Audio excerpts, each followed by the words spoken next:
In terms of people management, right? I find for my organization, for Swag Sarang, I feel that I learned just throughout this short 1 year, less than 1 year, that we cannot get too personal with of course, with our team or with our staff. Like for me, I'm a passionate person, so I give my best for everyone around me, my family, my friends, our team, our clients, our partners. I will give them my utmost best. But one of the things that I learned is that in terms of your team and talent management, you can do all that you want. You can give your very best. It will still not retain them. People have different priorities, different, sometimes they don't even know what their objective in life is. So for us, even within our core team, there has been some changes. People who were our team leaders, after we trained them so much, and then they just suddenly decided, they just don't have the motivation to go through anymore. It's just not one. We already have many over this 1 year, 2020. At first, I was a bit, sensitive, like a bit touchy about it. Like, oh, why do people leave? I pay them a lot, because even though we don't have fixed salary, but we have commission, and then a lot. When our business do really well, they get a lot of money, yeah, thousands of ringgit. But why do they leave? But I thought that it's just business, nothing personal. So like what Jude said, trying to maintain positive relationship, even though they just leave you out in the cold. So but maintain good camaraderie, and then I say your goodbyes, and move on, and yeah, get new ones. Yeah, Yeah, and then it's an ongoing process, Diana. yeah, yeah. It's an ongoing process. You can't stop them from leaving, but then there are some who are committed who stay on. Yes, definitely. Yeah, Yeah, there are there people are. who stay, yeah, but a lot of them just come and go, and we always have to Yeah. refresh our team or working force. We always need momentum to move the vision of the Yeah. company, right? But we don't need to depend on certain individuals. And if somebody leave you, we cannot give up, basically. Yeah. Sorry, yeah, that's all. Thanks, Diana. Thanks for sharing that. Anyone else wants to share your thoughts? Yes, Mr. Jude Sulaiman speaking Yes, here. yes, Sulaiman. Yeah, I'm in the agriculture business. Ah, Yeah, then I mean manpower is, I mean, as everybody else, is a mm, problem. yeah. The things that, I mean, agriculture needs a lot of energy, Mm, which is local. I can say, I can consider none lah. mm, Then searching, searching manpower is I think is difficult for me lah. mm, So I try to find out I can say in Indonesian and Bangladesh, but foreigners, still right? it's bit, yeah, but still a problem. So then the option is go to automate. Mm, Automate is good, but things that is bit expensive at this moment for me. yeah. So then, what's your comment on that? I mean, 3Ds. I mean, dangerous. What you call dangerous type of work. So a bit difficult to find Malaysian lah, I can say. No, So but that's what I'm sorry, yes, Sulaiman. Sorry to interrupt what you're saying. yep. I just want to share something. Um, if we were to look back, agriculture was not something that was scarce for us. We had a lot of people who wanted to go into agriculture previously, correct? Yep. Yeah. Today, the people feel it's not a lucrative thing. Yeah. Yeah. So, how do we impress this upon the younger generation? Okay, you and I see the value in it. I think most of us see the value in it when it comes to agriculture activities and Exactly. all that. Yeah. Yes. Yes. Yeah. But how do we impress this on the younger generation? Because for them, it's like, I mean, even if you ask them to go and work in KFC, it's such an embarrassing thing to do. Mm-hmm. Why? What has become of us?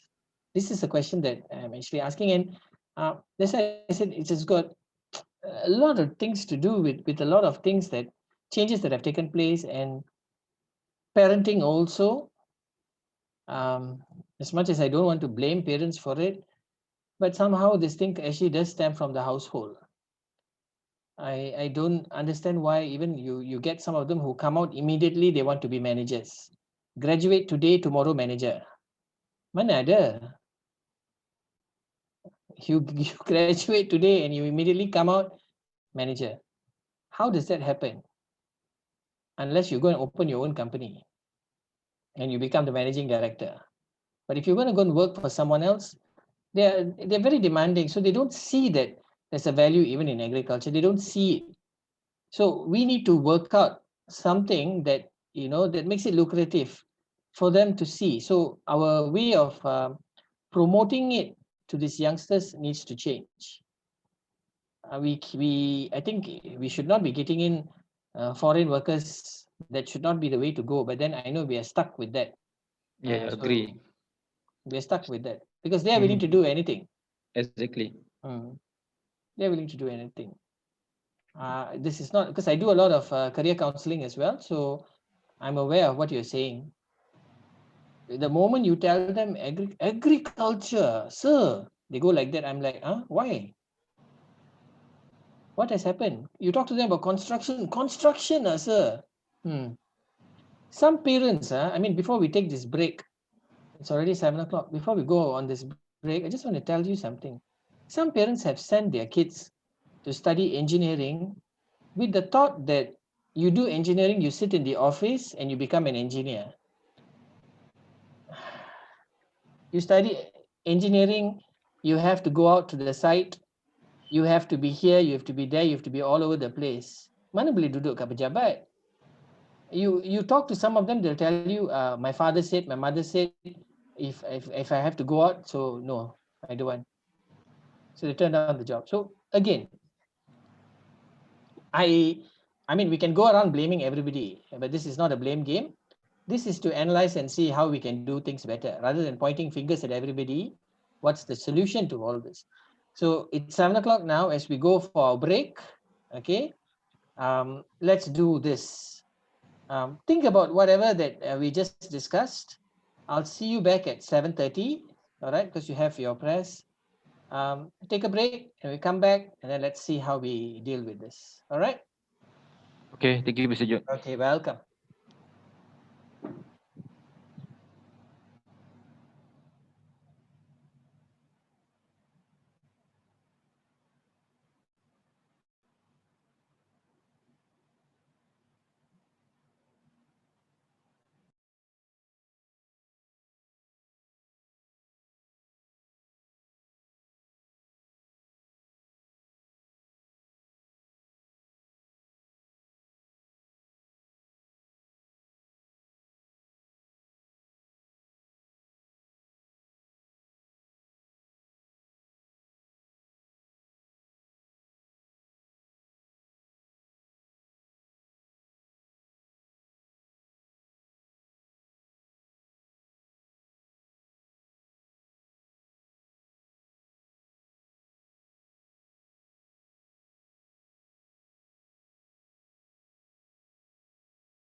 To what to give their ideas actually. Awesome. Yeah, that's what I'm doing, Mr. Jude. Okay, Colin is here already. So what I'm going to do is Colin, you're in, Colin? Yes, I'm here. Colin, can you break them into groups for this discussion? Okay, sure. All right. Thanks.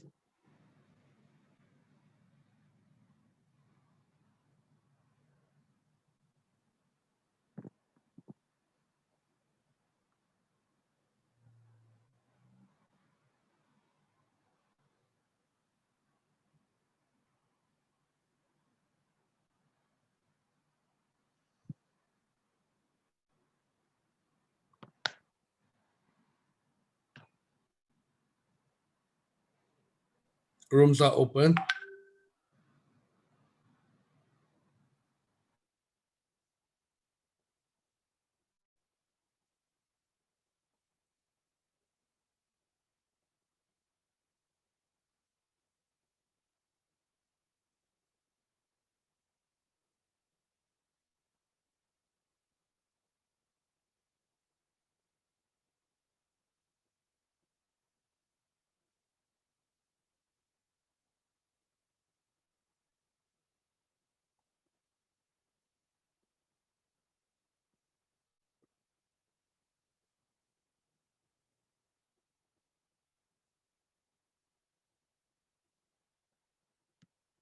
Colin?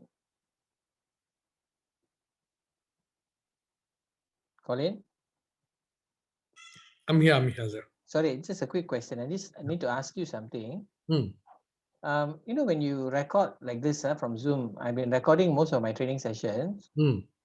When I try to send it, Uh-huh.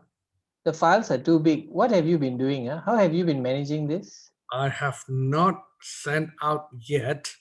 Okay.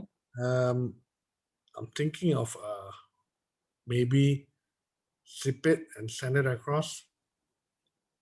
Zip it, Hmm. So if you put it, because it automatically goes into that saving mode, Hmm. it takes forever to save. Yes. Okay. So once that is done, when I try to send it via email, Right. it is actually prompting me to send it into my Google Drive. Yes. Okay. Now, of course, I don't want people to have access to my Google Drive. Hmm.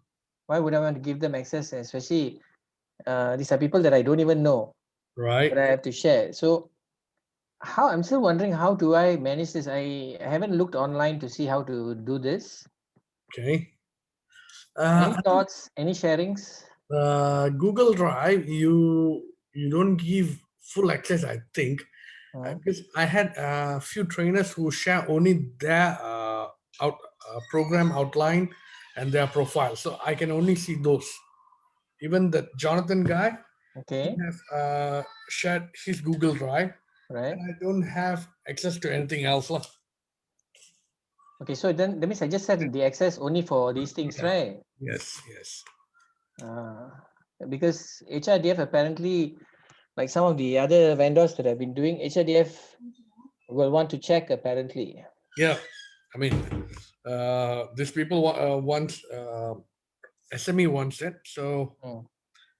either I use it, zip the file and send it across via Google Drive or Dropbox, or worst case scenario, I take the pen drive and go. Let me. But if you can take the pen drive and go, then it's a different story. So I was wondering how to deal with this, how to manage this. I mean, you can share through your cloud. That's all. Today, to start somewhere. So even if you are looking at this for for the future, I think perhaps even maybe now, Samita, even if you are on your own, perhaps maybe you may want to consider even just recruiting an intern and getting him or her to do a few things, simple jobs, maybe half the day, assisting you in doing even preparation of modules, or whichever, for marketing purposes. They can do it because they are actually um, they're viable. They can think of a million things to do. So you may want to explore these options. One thing that I've realized also, I've got to be honest with all of you, uh, this younger crowd, yeah, as what Yati said earlier also about creating leaders, most of them, you will find that the majority of them are also looking out for the remuneration in terms of salary, what kind of money they make. because they feel that they can even just do an online business and earn money. Why do they need to work for someone else? This is the challenge that we have. So whatever that you're having, you must find a way to make it look lucrative, in order for them to see it and like it and want it and follow. This is something that you have to work on. So I mean, if it's your own business, you have to figure out something that it is going to be a trial and error thing. So you have to figure out what actually works. Okay, this is just my 2 cents worth.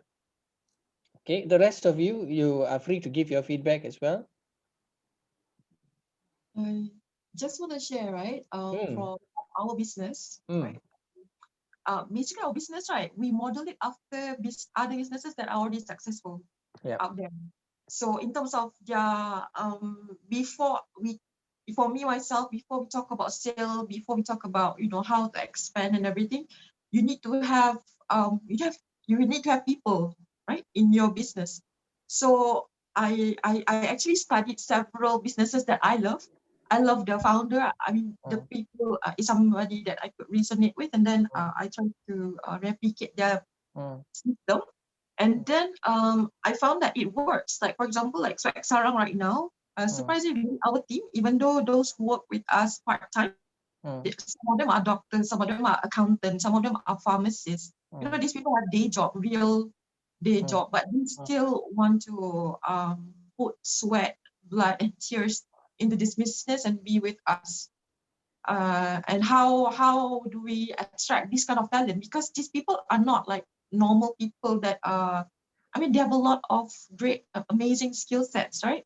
So I think it's the vision that we built up front yeah. about the business, right? Agreed. We have to have a vision where we are going.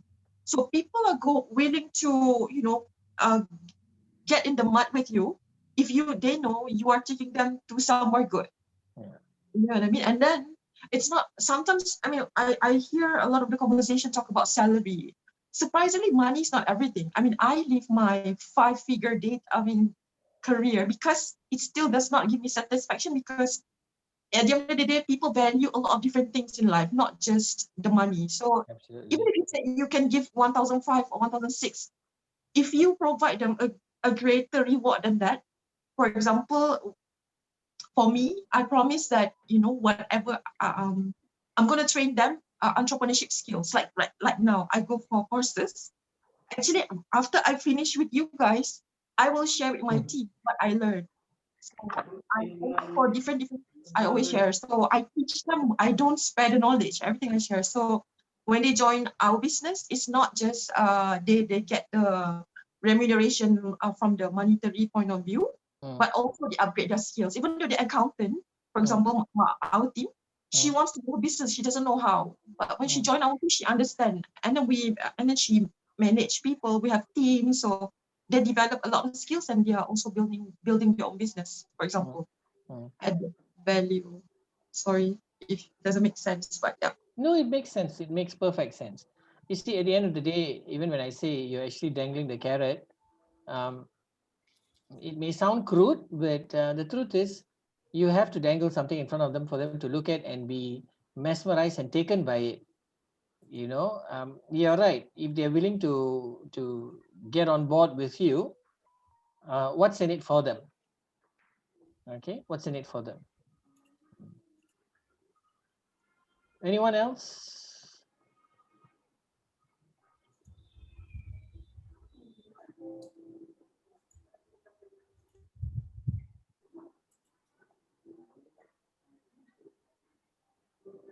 Vishal, being an HR person, perhaps maybe you'd like to share your 2 cents worth. I shared earlier about having an open culture. Mhm, Okay, because when I started, it was a bit rigid.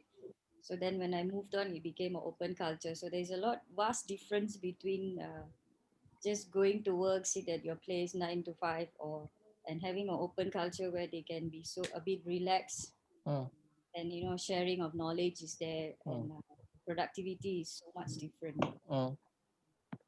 The open And culture concept is good. Yeah, you're right. yeah, so I mean, usually during the onboarding, we tell them that okay, we're not gonna follow your neck and see what you're doing for the 9 hours, because we expect that if you're in the working world, you're supposed to be matured enough to know your timing and so on. So Hmm. it actually makes a lot of difference, and recognition is important.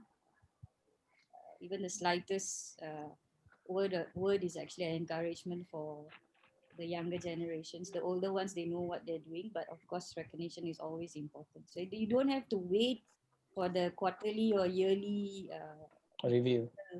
to tell them that they're doing a good job. Even on a daily basis, if they have done something out of their JD, then you should appreciate them. I think a simple pat on the back Yeah, goes a long way. correct. A simple pat on the back goes a long way, because I take in a lot of interns. Even till today, I deal with a lot of interns. So that's why I can bravely tell you, it's how you mold them. Some of them come, they are clueless. They're clueless. So what is it that we can offer differently? So this is it. So the employer should also understand the fact that literally all employees are spending half of their life at work. Exactly. So make it as comfortable as possible and make it as fun, and it's a always gaining knowledge kind of thing. They need to grow. They shouldn't be at the place from day one until day 30 or day 100, 200, still at the same place. Then definitely you will see them growing. You know, I've worked for organizations for 10 years, 8 years, you know, it has gone in that direction, 8 years, 9 years, 10 years. Okay. When I tell this to youngsters, they're like, why would you want to sit there for so many years? Of course, I think we looked at things differently because we were looking at job security. All right. And we also joined big organizations. We had the option of, the opportunity of uh, Tiba-tiba je dia orang masuk breakout room. Dia macam dia break everyone for discussion. Oh, okay, orang panggil putih. okay. So anyway, they look at it differently. For them, it's like, why did you sit there for so many years? But that's where we actually grew our careers. Most of us are where we are today because we got all that experience from these places.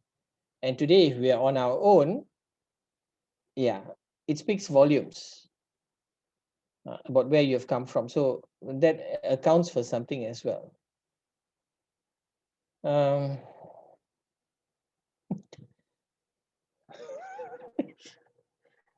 It panned out if I came to work for you. Okay.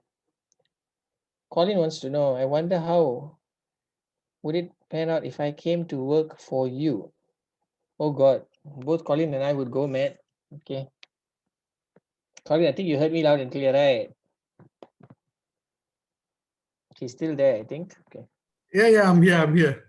Okay. Both you and I will go mad, Colin. Anybody else? Anyone else wants to share anything before we move on? Asnawi? Yo, yo, yo. Yes, yes. Yo. Welcome.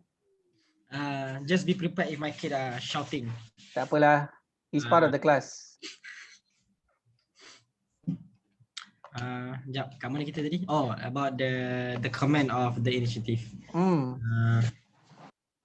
I have a limited experience on this, but sometimes thinking too much actually hinder us from making decisions. So that's why I have my sparring partner, so that if anything I was like, macam kita macam ni lah. Boleh, tapi kita cut off sikit benda ni supaya kita tak keluar kos. I was like, oh, okay, why not? So that's why I talked to my breakout room just now regarding the initiative that we provided. Like for example, we provide a pantry and also cooker, and we also provide fridge, two-door fridge, so that they can buy anything. And then it's a 100 ringgit per month of pantry foods. So up to them, they want to buy biscuits or 3-in-1 or any frozen food that they wanted, and then they can cook actually. They can cook. Kalau pukul 10 tiba-tiba lapar, pergi tu pantry. Kalau lapar sangat, masak aja. So they take like 15 minutes, 20 minutes, sebab frozen tu terus masuk di dalam periuk. So that will be some of our initiative because we cannot afford to provide them much about salary, because speaking about salary, definitely you have additional 13% of the EPF and so. Yes, of course. And then due to that, so we try to compensate with other things lah.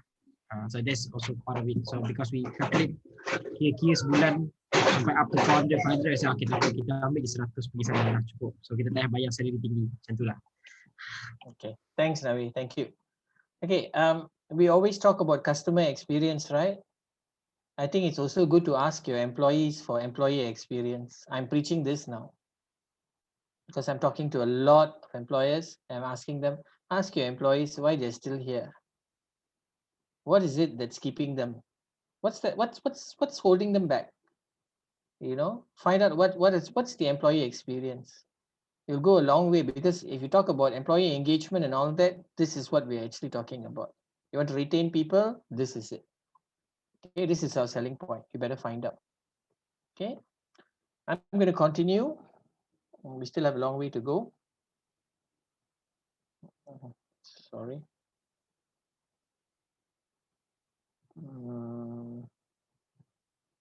Right.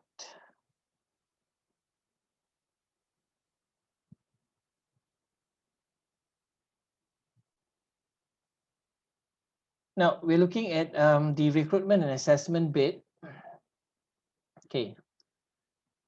This is, I think some of you are familiar with this. It's called DISC, D-I-S-C. Okay, dominance, influence, steadiness, and compliance. Okay, what is this about? Okay, here we go. Fatima, I think she is aware of the colors being used. Fatima, are you there? Yes. Okay, these colors are actually quite familiar, right? Yeah, but in brain color they don't have yellow. And they have green, purple, red, and blue. Okay. Is the green the same as what we've been actually made to understand? Is it task oriented? Is it the same? Not really. Green, they are more like chaotic processor. Chaotic processor. Yeah, not dominant. Dominant would be red. Okay. Yeah. But you see here under discs, you have a different you have a different concept altogether. Okay. Here, if you're looking at people who are outgoing, okay, dominant characters, right, outgoing, task oriented. People who are task oriented, dominant, direct, demanding, decisive, determined, they are doers. Outgoing and task oriented. This is what the D stands for. All right. For outgoing, for I, you can read that as well. S given to you as well. The C also given to you as well. People, those who are people oriented and task oriented. Some of us are people oriented, some of us are task oriented. Some of us are a combination of both. While some people may disagree, but I think some of us have come a long way that we also know what it means to be task oriented, and we can also be people oriented as well, because we have combinations. Okay, so you cannot run from this as well. And even if you're talking about the younger generation, or whether you're talking about people who are already in the workforce and who are coming to work for you, they are also going to look at things differently. All right, we may get people who have worked for 30 years and they are still not people oriented. How did they survive in the workforce? So we need to question ourselves on that also. So finding out what actually moves people, what motivates people, why are they doing what they're doing, they need to be clear on that. So that actually helps quite a bit. Okay, please read the stuff. Yeah, this ways to approach these people. Now, some of us also may fall into this category. Ways to approach these styles. If you look at the D, here's the goal. What's your solution? Okay, I need this ready by. We have got a lot of approaches, but I am also going back to what Yati said earlier about creating leaders. If you're creating leaders, then you need to be operating on a different mindset also. I believe in getting people involved, engaged. For me, it works best. Asking others what you think about something, whether you take it, whether you put it into practice or otherwise, that's a different story. But the important thing is that I think people want to be heard also. So give them the opportunity. Give them the opportunity, allow them to speak. All right. Doesn't mean that if someone is silent, we tend to label people introvert, extrovert. I'm not a big fan of all this. We need to stop labeling people. For me, I don't. I need to stop doing this. We have even said that people with ADD, ADHD, slow learners. I've dealt with so many of them. I don't know. The psychologist, the psychiatrist says that they are slow learners. No, I I would actually disagree on certain levels because I think it's got to do a lot with determination also and the people that they are around with.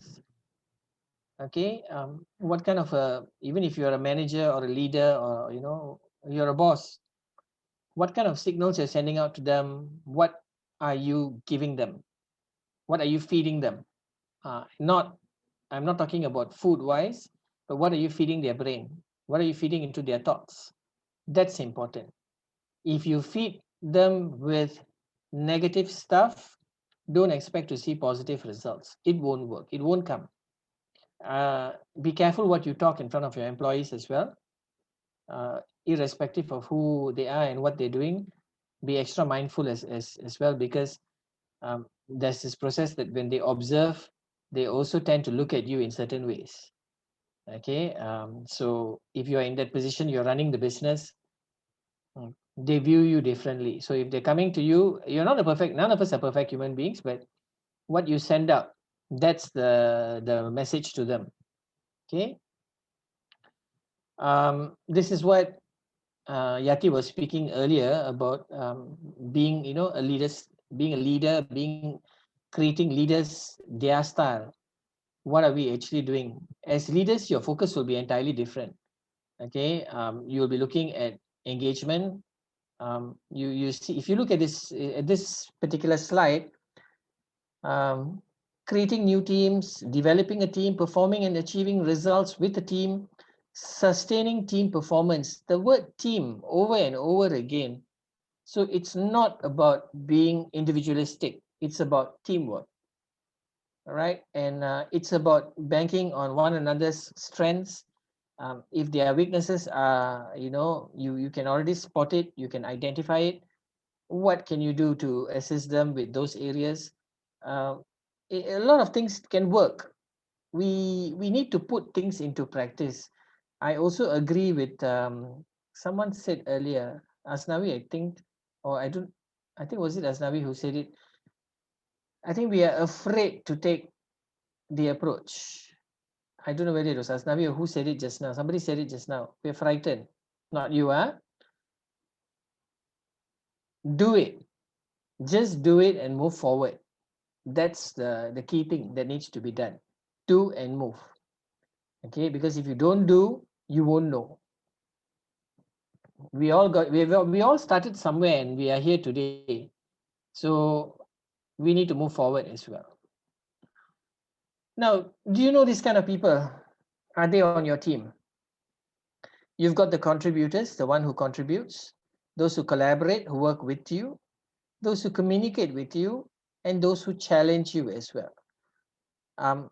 Can I just ask some of you, who would you prefer to have on your team if you had the option?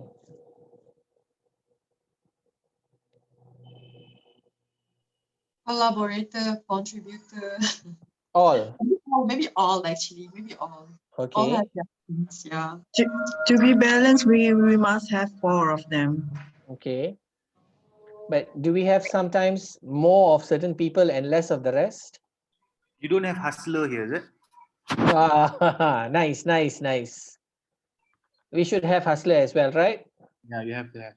Yes. Let's put a hustler in as well. You can add that person in. Okay. Put in a hustler. That's so relevant for today, having a hustler on your team. What else? Maybe there's something that's missing from here. Anyone else?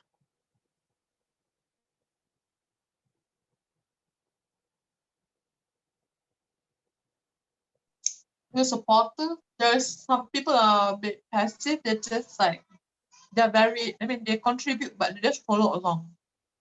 Yeah. But they're great team players. So. Yeah. They just go with the flow. Right. So we all have these people on our teams. Okay. But I like what our good friend from Pasakita said, hustler. You have to hustle. Today, that's relevant, so relevant today. Okay. These are some of the kind of leaders that you will have also. This is not limited to this. We may have others, new things. All right. I want you to actually read the stuff. I don't want to read everything. But as an entrepreneur, look, courage, rewarding, result oriented, accountability. I would also want to say you, in order to be, I think it's so relevant today as what Pasakita said just now, our good friend. You need to be a hustler. You need to do it all the time, every time. It's a survival skill. Today, that's the trait. Okay, and that hustle. So add that in, write it down somewhere, I think, and put it in front of you so that you don't lose sight of where you're heading. Okay, some of the workplace big five profile, sorry, for 4.0. We are talking about stability, the need for stability, extroversion. We want to be original. We accommodate and consolidate as well. Okay. Why are we doing this stuff? Why does the workplace need to accommodate these things? Okay.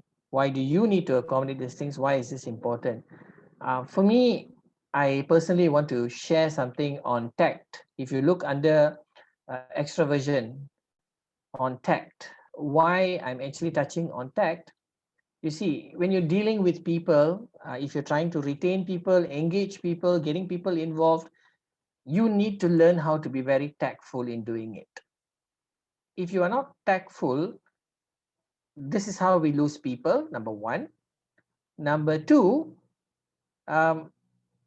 people misunderstand us also with our choice of words if we are not tactful. So learn the art. Choice of words, very important. Because the other things are basically there. It's about you and whoever that you have employed, the employee per se. All right. Even you see, even if it's just two of you business partners, you support one another. But even when you speak to one another, you have to be tactful in handling it. If you are not tactful, even dealing with one another, how can you get the business to run? We all fight. Tell me, who here has not fought with your business partner? I know I have. But we can still go out after that and sit and have tea together. Why are we actually fighting? Why are we hustling? For what? The vision and the mission is still very clear. Okay, we may have differences in opinion, but at the end of the day, it's for the benefit of the company. So if you can see that from that angle, it's fine. You know, lash out at one another. Sometimes you need to get it off your chest, but it's okay. Move on after that, right?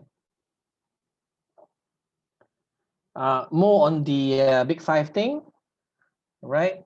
I want to touch on emotional stability. This is something that is also very worrying today. We have got a workforce, okay, that's not emotionally stable. Unfortunately, as much as I don't like saying it, but it's the truth, right? we have got people who are senior people also, or even some in their middle age, or even the younger ones who are coming up.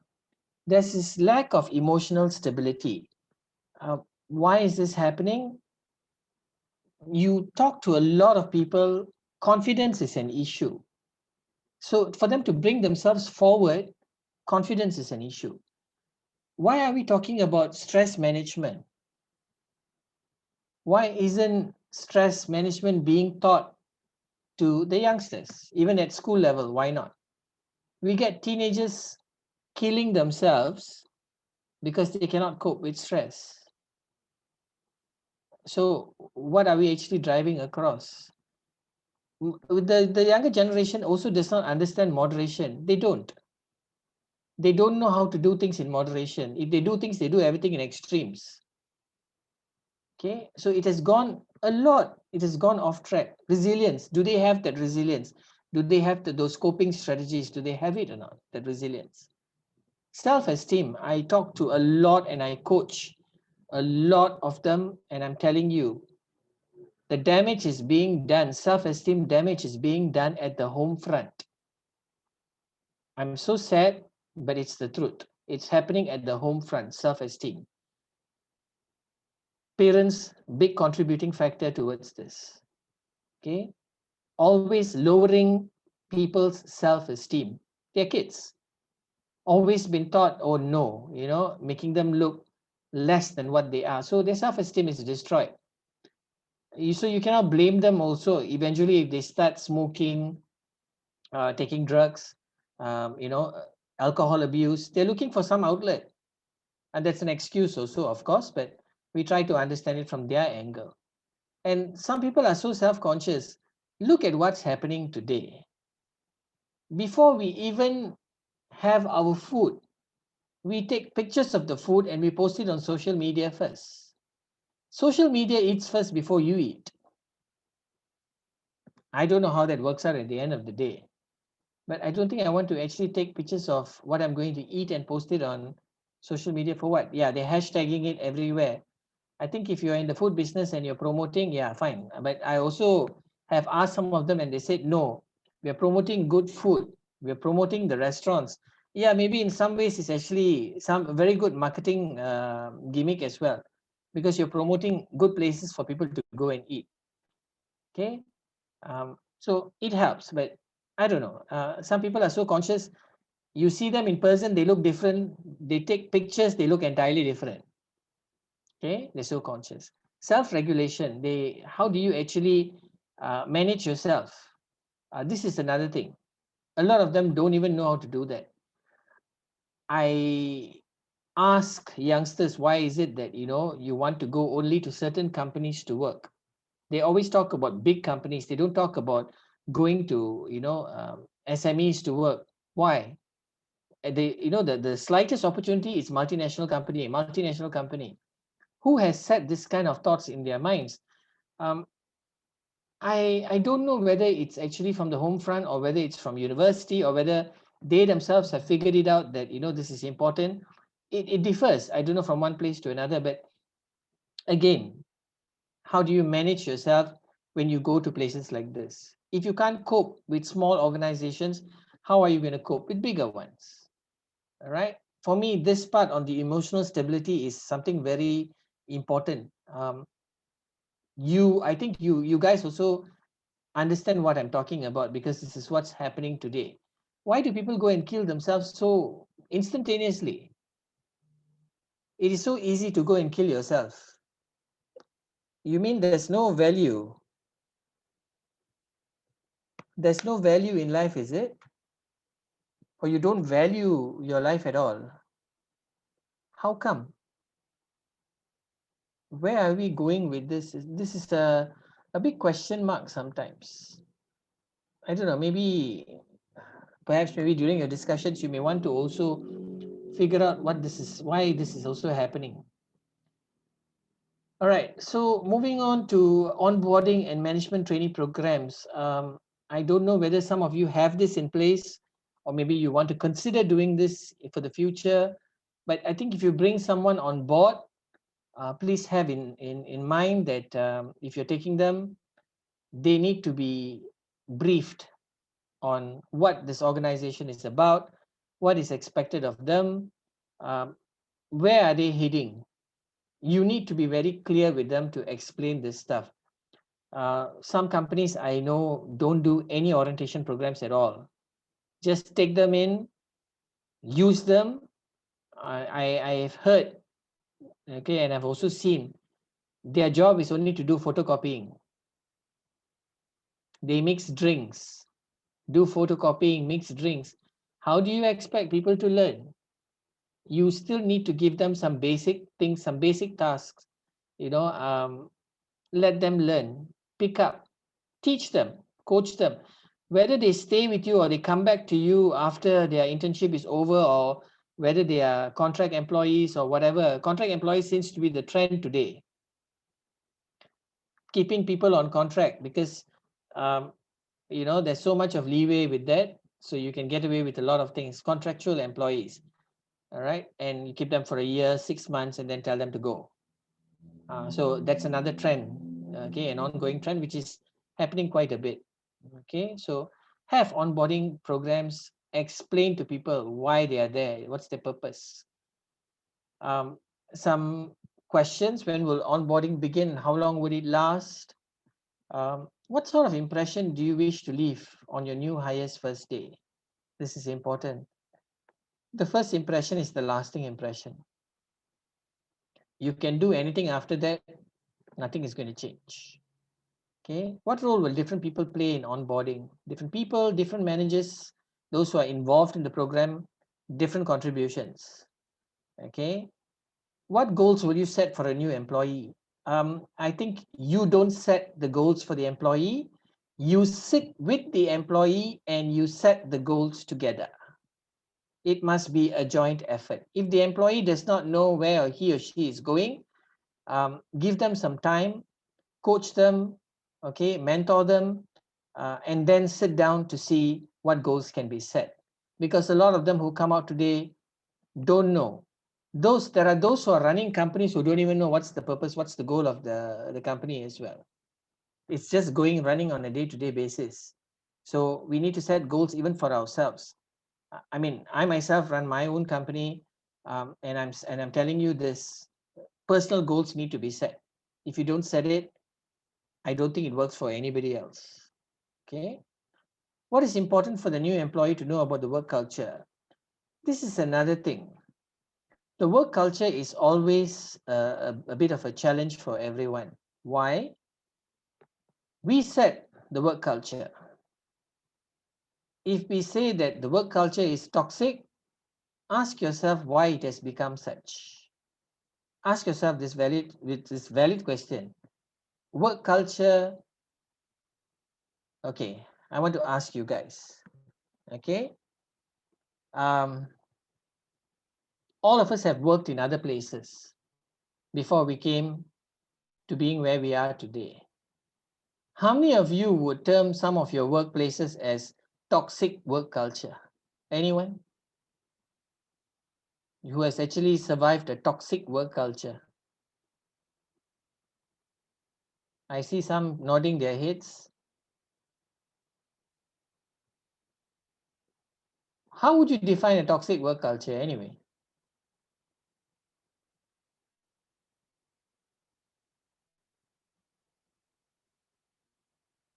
Please feel free to say something.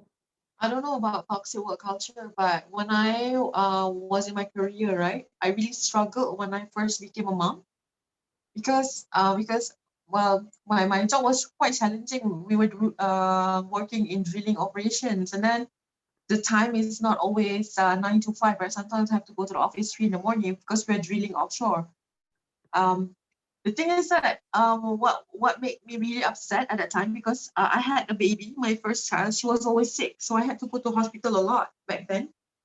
So I often had for example, my child, let's say we have hospital sessions midnight, I have to go to the hospital, and then I didn't have enough sleep. I lost a lot of weight. But for example, I did my best in delivering my work. I even helped, for example, in our projects, right? We have project lead, and then I actually did basically my leader Tai Chi his jobs to me basically, right? But he I don't know why. Is it because it's a male dominated Organization. yeah, and then they would go like, oh, you are supposed to attend the 7 o'clock meeting on, you know, on the team's behalf. But I'm like, there are another team member there, right? Why do I have to be on the 7 a.m.? You know, you have to physically be there. But and then the leader would always pick on me for that, say for example, that 7 a.m. For example, last week it was already my roster to attend. This week is supposed to be somebody else, but he still wanted me to be there, for example. So I mean, physically you can see I come to office with panda eyes, obviously lack of sleep. I lost a lot of weight, but I don't feel any empathy from my superior. And because I felt guilty, I feel less confident to compete with my colleagues, right? Because I'm a mom, where I don't know, a lot of them are guys who have wife at home taking care of their kids, or maybe they're single, for example. So I did. I mean, looking back, it was stupid of me, but I do other people's work to make up for it, to redeem myself, so to say. I shouldn't have to. I shouldn't have to. If me with my confidence right now, if I go back, those guys are gonna get it from me. You know, for treating a woman like that. You know, it was really, really bad. You know, basically I was piled up with my work. A lot of what I helped to do other people's work. It was supposed to be their job. I did it for them because I want to redeem myself. At the same time, I was struggling with my child as well. So yeah, I don't know whether that's toxic, but yeah, looking back, seriously, if I am the mature person that I am right now, I mean, yeah, it's gonna be very different if I go back to that situation. Yeah. Diana, I salute you. You've been through a lot, and you are where you are today. And I think when I say this, I'm saying this on behalf of everyone else in this group also. Um, you may not be saying a lot of things, but you've journeyed, you've come a long way. You've come a long, long way to where you are today. And you are still wanting to do things and moving forward with your plans, your decisions that you're making. And that's absolutely fantastic. That's how we should all be. I mean, I'm taking my lessons from you as well as you speak, and from all the rest as well. I'm learning, okay, because we are all in this together. So this is the plus point, okay. Toxic cultures, I think why I'm actually asking this question is because we need to be aware of what's actually has happened to us in the past. Don't carry this kind of a thing back into the workforce. Okay, don't carry it back into the workforce. Toxic cultures, office politics is something that, oh my God, I've seen small SMEs with 3 people working there and having office politics. 3 people. How can you possibly have office politics? What in the world are you doing? 3 people, you know. What office politics? 2 of them don't talk to the other person. What's that about? I mean, I found it like, huh? And the best part was, I did consultancy for them. I brought in the business development manager. He came with 23 years or 24 years of work experience. I brought in someone really senior and put him there.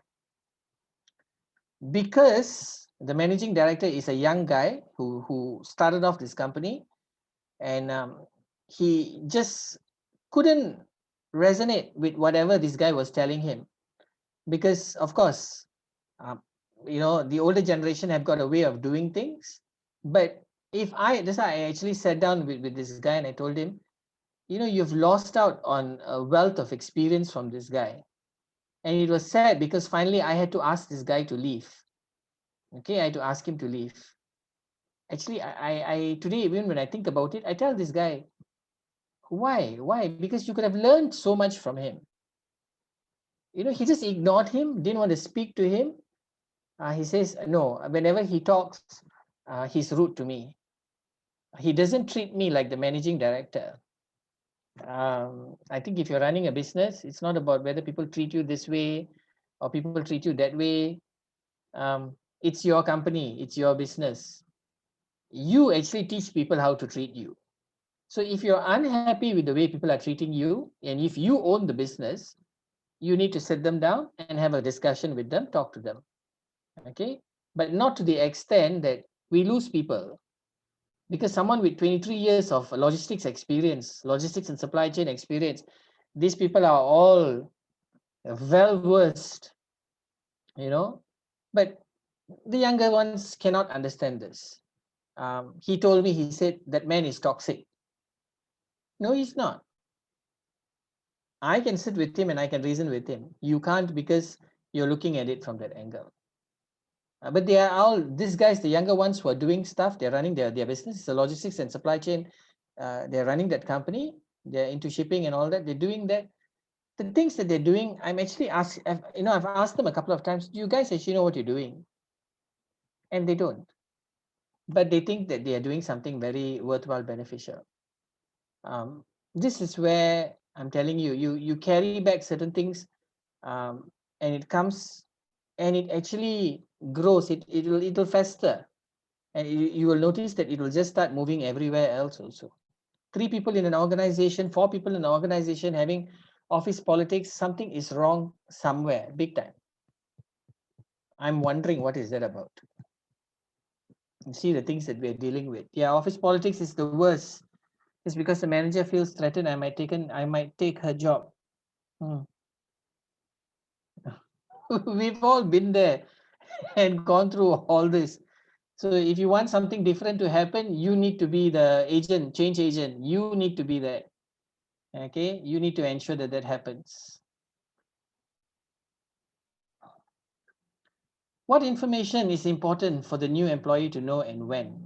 I think we also need to be discreet about certain things. Not, the employee doesn't need to know everything. Don't go and talk about your financial standing with the employee. It's none of their business. Don't expect empathy, sympathy from them, because it doesn't concern them. Don't go and tell them those stories.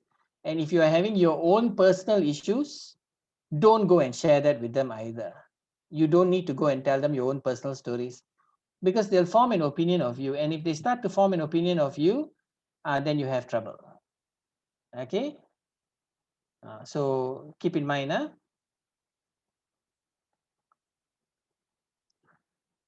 Here, I've given you some of the advantages of onboarding. I think Niza was also asking for some links on management training. I saw it in the chat box earlier. Niza, when we actually have the coaching sessions and all that, I will give you more input, more links for you to look at stuff, and provide you with the necessary things. Okay, so be ready for that as well. Okay, we'll give you that. We're looking at increasing retention. Okay, we're looking at increasing retention, improving productivity. What drives the revenue? Boosting customer satisfaction. We have to focus on customer first. So how do you explain to your employees, new ones that have come on board, how do you explain to them that customer satisfaction comes first? Are they going to accept that? What are your thoughts? How do you think they're going to look at it?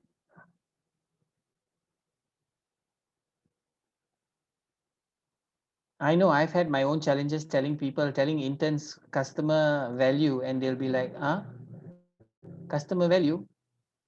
They're not there. So how? Maybe some of you would like to share your experience. We need to get the business running in order to pay them their salary and allowance or whatever that you're giving them. So what can we do? How do we get our potential employees or employees to look at the value of customers in the business? How do we get them? How do we get them to understand that? What can we possibly do? I'm throwing it out to all of you. Aaron?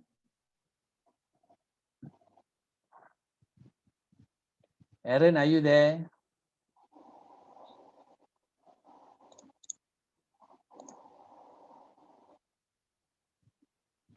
Yes, I'm here. Sorry.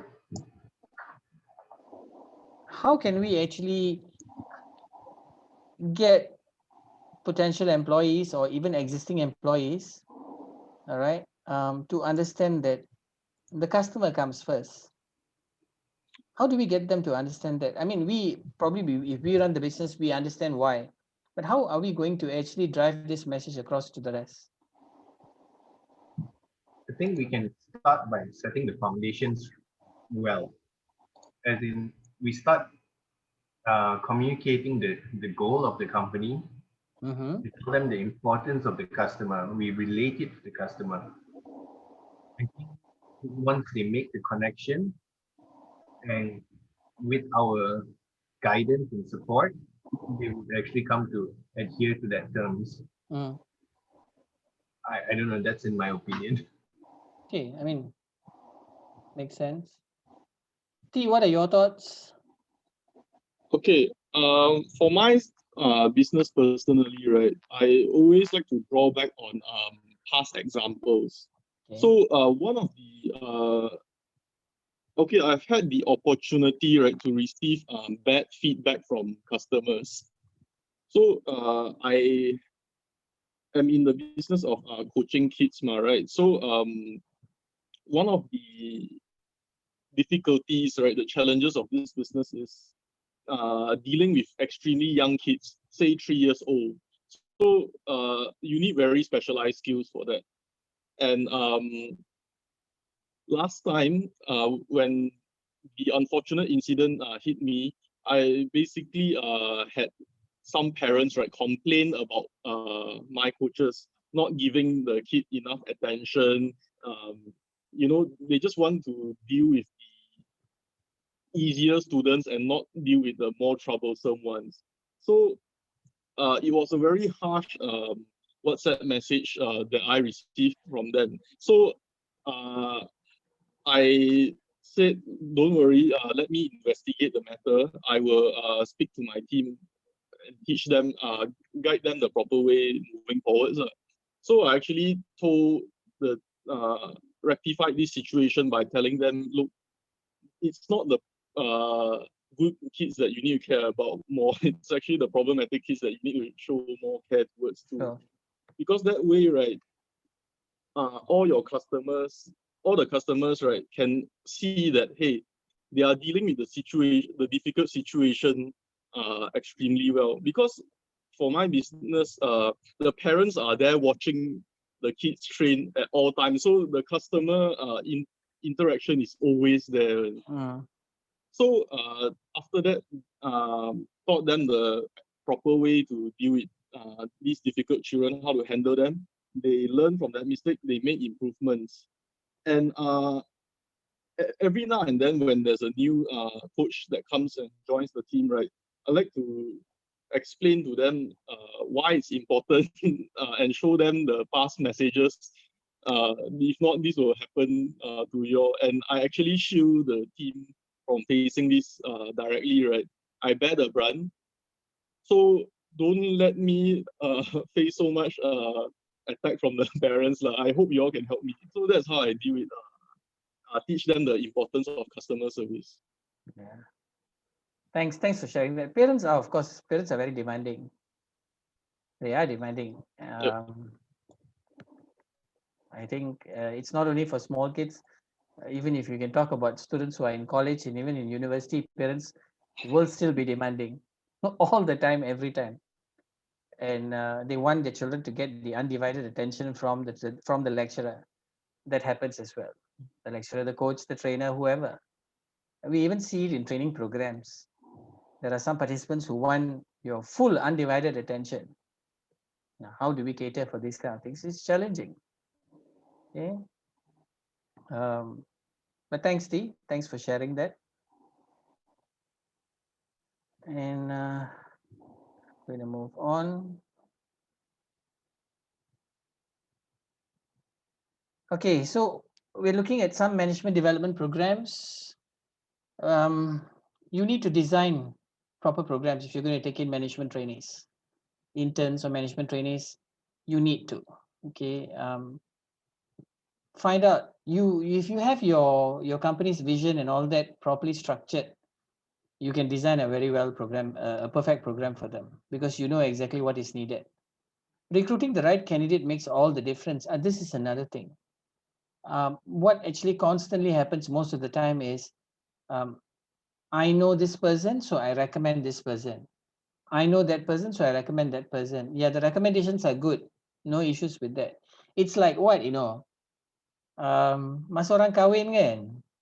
Masa orang kahwin, I think you always dengar lah. This is common in all the races. Budak lelaki tu baik tau. Budak perempuan tu baik tau. Of course lah baik. Takkanlah if buruk you want to get them married off kan?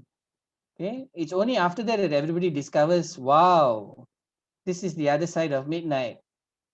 But the truth is, this is exactly what's happening even in the workforce. Very good candidate, please take. You take, then later only you discover a lot of things, right? It's not that you and I are perfect. We also have our flaws. None of us are perfect. But again, um, are we the right candidates also? We need to ask ourselves that question. Are we the right candidates before we start engaging other people into the organization? Okay, and define the real aims and objectives, be clear about it. Create a boot camp atmosphere. This one helps quite a bit because I've gone to MMU and also done programs for entrepreneurs. These are for the students, basically, and I've done it in boot camps in this manner. And you can actually see their skills being built over a period of 5 days, 4 days. You can see tons of things that they want to do. Okay, I've done this personally. I've gone and done it in MMU and I've seen results. Okay, so I'm just pointing this out because it helps. A boot camp. And so because the younger ones or the ones that are coming into the workforce today, they don't like the stress environment. They like a challenging environment, but not a stressful environment. Ask anyone, they'll tell you about work-life balance. That's the song that everyone is singing to today. That's the tune. The lyrics of the song is work-life balance. All the time, every time. That could be your, the starting of your song. It could be the chorus of your song, but that's it. This is what they're all singing. So be prepared for that as well. And don't be surprised if you get candidates who actually have everything up here, but they don't want to contribute also. They will play dumb with you. I have seen it. I have encountered it also. Okay. Some of them, I don't know, we say they're interns, they're masters holders. They come in, you ask them any basic things to do also, I don't know how to do. I don't know whether that's actually a character problem or it's a character liability, or generally memang they don't know how to do. That's another thing also, question mark. So how do you identify who's good and who's not? Okay, so a lot of psychology goes into these things. So this is something, even though it's Celcom, Axiata, Berhad, even though they are big time, but I think it's also good that we start doing some basic structure if we want to actually come up with management trainees curriculum, if you want to take them in, whether it's 3 months, 6 months, or you want to keep them for 1 year, 1.5, start creating some of your own modules. Be creative. There are tons of things out there. Even if you Google on the net, tons of things that you can find, and even if if you are creative enough, you can create it on your own also. Okay, you can do a lot of stuff. Prepare them. If you want to keep them, this is what you've got to do. Right? Management training programs. I know a lot of SMEs who actually do run management training programs, and of course, even government, there are some incentives that they give for these purposes as well. Even when you take in interns and all that, they like because giving them the opportunity, and collaborate with universities and colleges, collaborate with them so that at least you get good candidates as well. Try to get involved with student affairs. Even if you can take your company to the next level, why don't you, collaborate with colleges, universities, go there, speak to them, speak to youngsters about what being an entrepreneur is all about. This is what youngsters want to listen to. This is what they want to listen to. not going there and teaching them all that life is a bed of roses when you come out. That's why they get a culture shock, sorry, when they come out. That's why they can't fit in. The emotional stability, all that isn't there simply because of these reasons. Okay, so we may want to look at things differently. What's in store for you? Of course, coaching and training. This will be a good area for, if you are looking at, really building talent, getting talent into the company, retaining them, you need to coach and train. And this is going to be very heavy to do because it takes you away from the work that you have. But if you want to retain people, please coach, please train. You have to create some kind of a mentorship program. You have to do tons of things. You have to. You got no choice if you're looking at long term. I think, T, I just want to ask you something. Yep. Now, to retain your coaches, the ones that you have, even when you give them feedback, not everyone takes it positively. Am I right? If you're tactful. Choice of words. Yeah. How do I put it? Yeah, okay lah. Their words may not seem to be disagreeing, but you can tell from their expression lah. Yes, so of course. okay, I agree. So again, you need to start coaching them. You need to start training them again. You need to give more than what you are doing personally. You need to put in now to also get them to see which are the areas that they're lacking in. Am I right? And this also eats into your own personal time. Yes. Yeah. So unavoidable, huh? No. Yes, you're right. Unavoidable. Yep. Yeah. You just have to accept it and just move on, because if you want the business to grow and you want people to be on the same page with you, here you go. Okay, this is it. And we're also looking for leadership potential. This is what Yati was talking about earlier in terms of building leaders. If you see potential, it's just whether people want to use it or not. Some leadership potential that I think maybe it has also happened to us also in the past. Some things have just gone unnoticed. People have not noticed us. I think we better start looking at things differently from now on. Looking at global opportunity, okay. I think sooner or later, some of us will want to take our business to the next level. So if you're looking at going global, or going even within Southeast Asia, you can think locally. I tell this to all my logistics and supply chain candidates. I always tell them this: you can think locally, but you have to act globally. Go ahead and think locally if you want to, because your company exists locally here. But when you act, you have to act globally. That's what needs to happen. If you cannot get there, all right, if you cannot get there, then you're going to struggle. All right, 2 cents worth on that. Okay,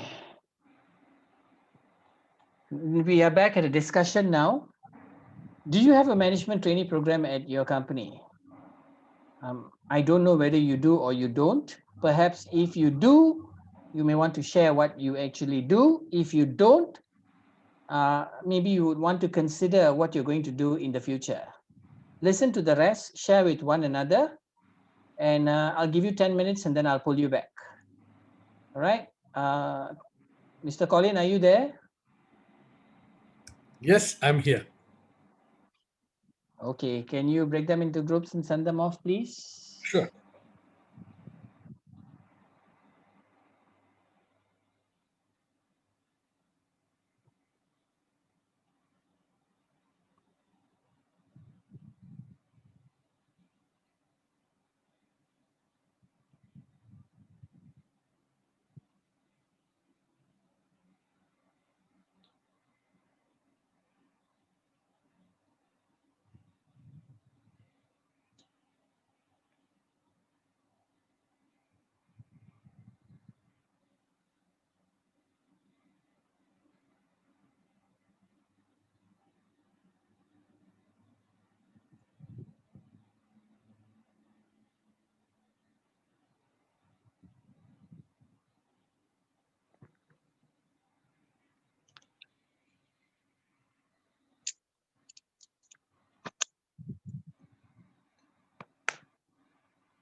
Finally get to see you.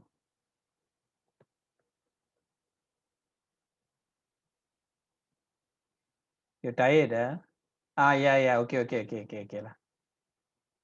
We know that salt and pepper beard mix ரொம்ப முக்கியம் lah. Hey, you. Unmute. Oh, proper. So engrossed in doing this, you forgot to even unmute the thing. So engrossed. The beard looks good, huh? Oh, thank you. When my wife is Yeah. telling me to take it off, mom is telling me to take it off. No way. Because Keep it lah. I have this thing very bulged out. So when I don't have it, looks so fat. At least it gives the shape. You look good with it. Thank you. Your wife should be worried. Just now, I just went down to take what do you call my charger, and both the mother and daughter was having a heated conversation. So the daughter came and ran behind me, lah. So I said, she is still the olden style mother, lah. So I said, don't lah, chill lah, just give some punishment and let it go. And because of the elder daughter and the mother's fight, the mangsa is the second one. The elder daughter was playing the kick scooter in the house. That was the whole issue. The kick scooter belongs to the second one. So she was taking a shower upstairs. So the mother took and put the kick scooter upstairs on top of the cupboard. And she said, they're not going to get it. Forget about it. And she came up and said, Acha, I'm very stressed. While the topic was going. Seriously. Yes. Perfect timing lah. Yes. Then I said, seriously, let me check whether kids can have stress or not. Of course.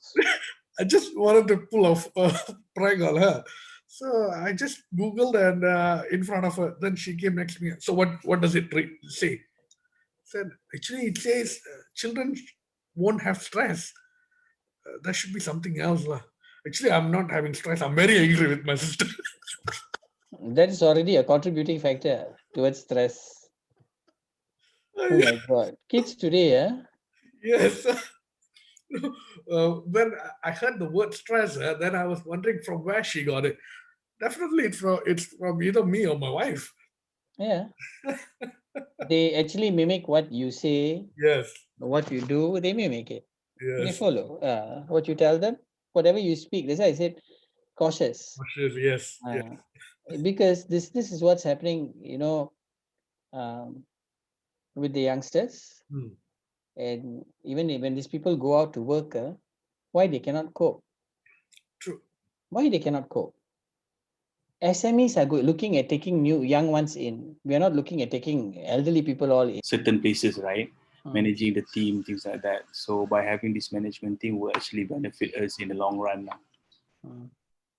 Okay, thank you. That's replicating yourself. I think it's not easy to replicate you, huh? Yeah, I did mention it's not one of the ways to replicate is by giving shares in the companies. Okay. So they take over the ownership. Yeah. I mean, so far it's a working solution right now because that's why they will always maintain their what they call this, their importance in the company. Okay. Anyone else? Input from anyone else?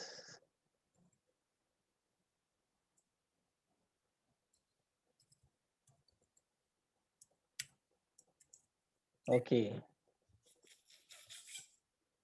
Delay. Yes. Input.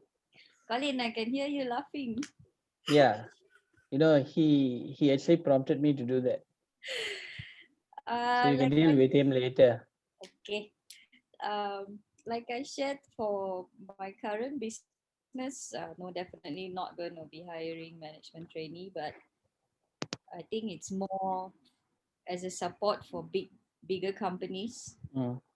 because they already have their hierarchy and job scope, and like literally every single person has a JD in store.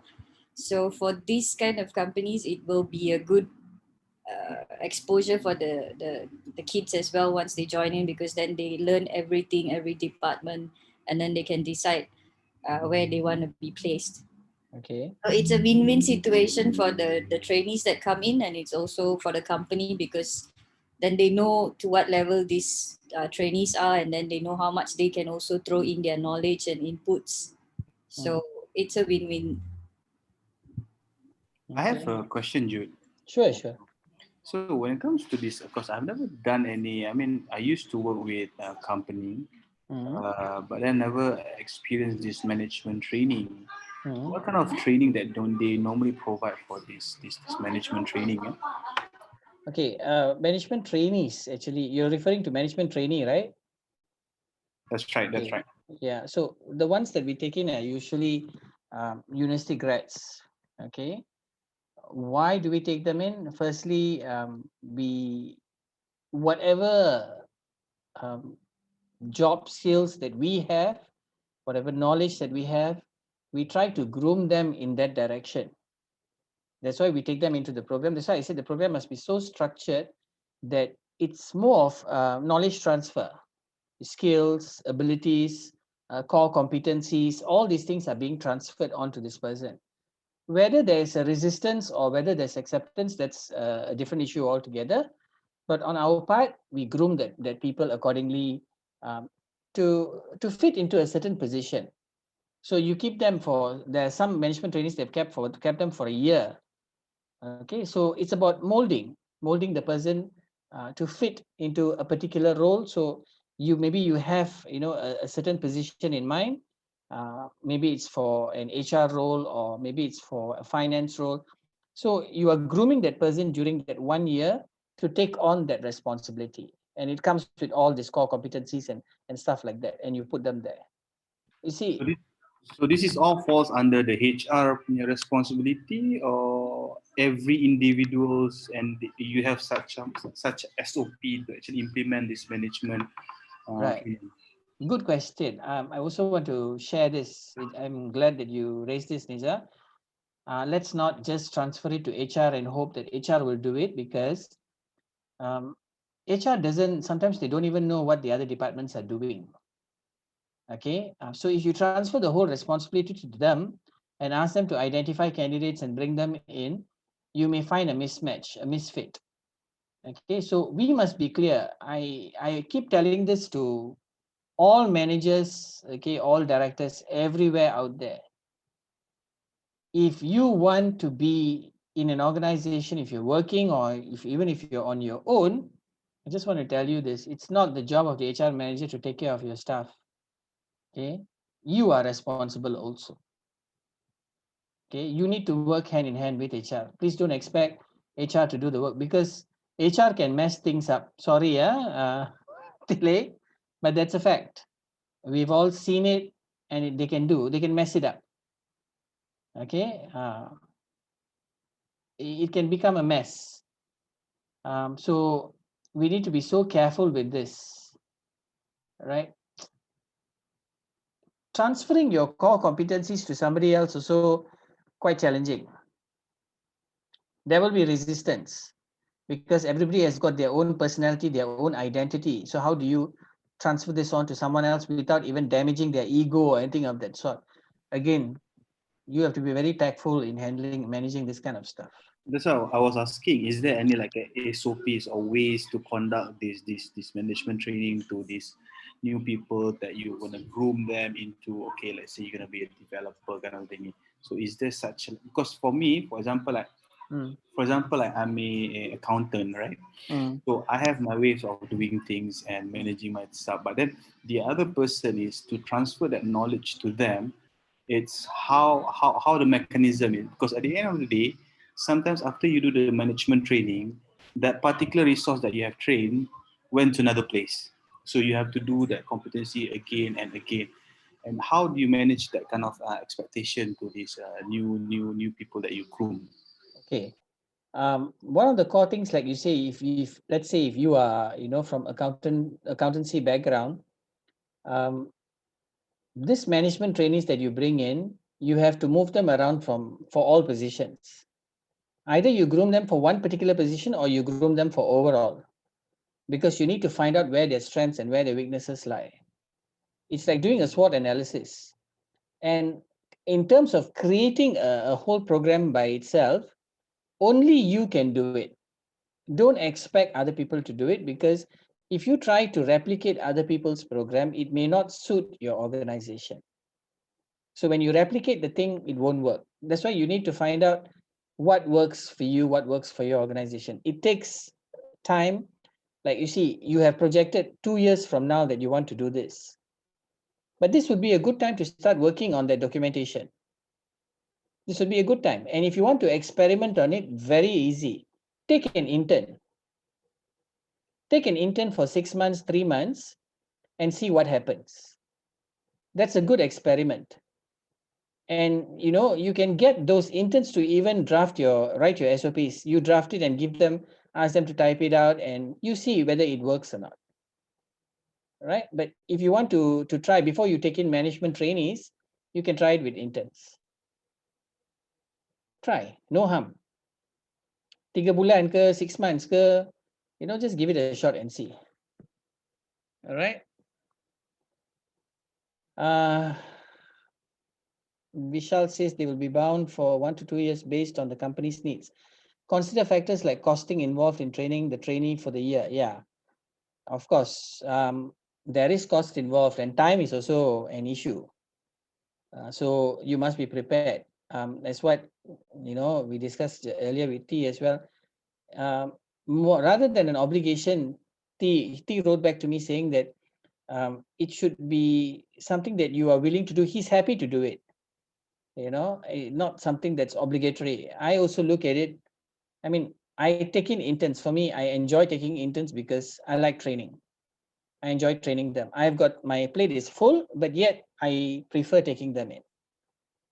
Whether you want to retain them for long term, like what Niza was saying, I just want to tell you something. You can keep. They'll be bound for 1 2 years, like what Vishal is saying. You can keep them for 1 2 years. After that, I think you can't stop them. If they want to go, they will still go one way or another. And then the whole process starts again. You start building other people again. Can't do much about it. Unless the person says, my heart and soul is with your company, I will live and die with you until the end of time, I will be with you, then it's a different story. Then you have done something extraordinary, which you have to share with the rest of us here. All right. So 2 cents worth on these areas. Okay. I'm going to continue. Coaching and mentoring, a key element, 2 key areas. Right. There's a whole world of difference between coaching and mentoring. You read this, you will understand what it means to coach, what it means to mentor. Now, coaching, helping people do their jobs better. It's not only about their jobs, but I think today we've even gone into helping them personally in a lot of other things as well. We are coaching them. You cannot just do on the job, because people come to us with issues. Everybody comes with baggage. They come with baggage, heavy baggage. So you just have to help them unpack also. This is what coaching is about. You have to help them unpack.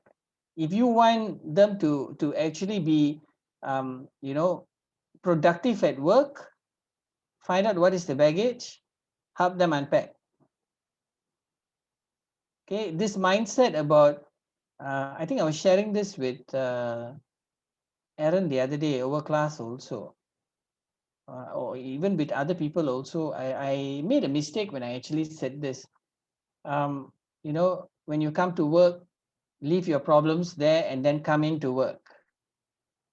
Keep your personal problems at the gate itself, and then once you come into work, you forget about it, and then when you're leaving, you can pick it up. Perhaps that was something that could be done, or it could be done in the past, but today, no. They come in droves, and they come with all kinds of issues, and they're going to carry everything into your workplace. You may even find some of them that you have taken in as employees. They may sit there and they may not be producing any results for you. You have to deal with other things. So as I said, you have to be an all-rounder. It's not just about coaching them alone, mentoring, helping people develop themselves, because they don't know where they're going also. You ask them why you took this course. My father told me to study this. Huh? So what? Finally, did the father graduate, or the son graduated, or the daughter graduated? And then they are looking for jobs, and they're doing things which are totally not in line with what they studied for as well. How are we going to help them? You take them into the workforce, you need to do a lot of other things. Read whatever that's on this slide, read and see what you can do for them. This coaching and mentoring, even for you guys, we are also doing coaching for you all. Why? Because you already have the exposure, you have the experience, but you want to do things better. So we also need to find out, we as coaches, we need to find out what is it that's hindering you from going forward. Sometimes it could be ourselves. We ourselves are afraid to go forward. So we need to do some kind of a breakthrough to help you to see that this shouldn't be your hindering factor. Go forward. See what is actually, the underlying issues. Most of us come with other issues as well. We talk about other people, but we all have issues to deal with. Okay, including all of us. No one is spared.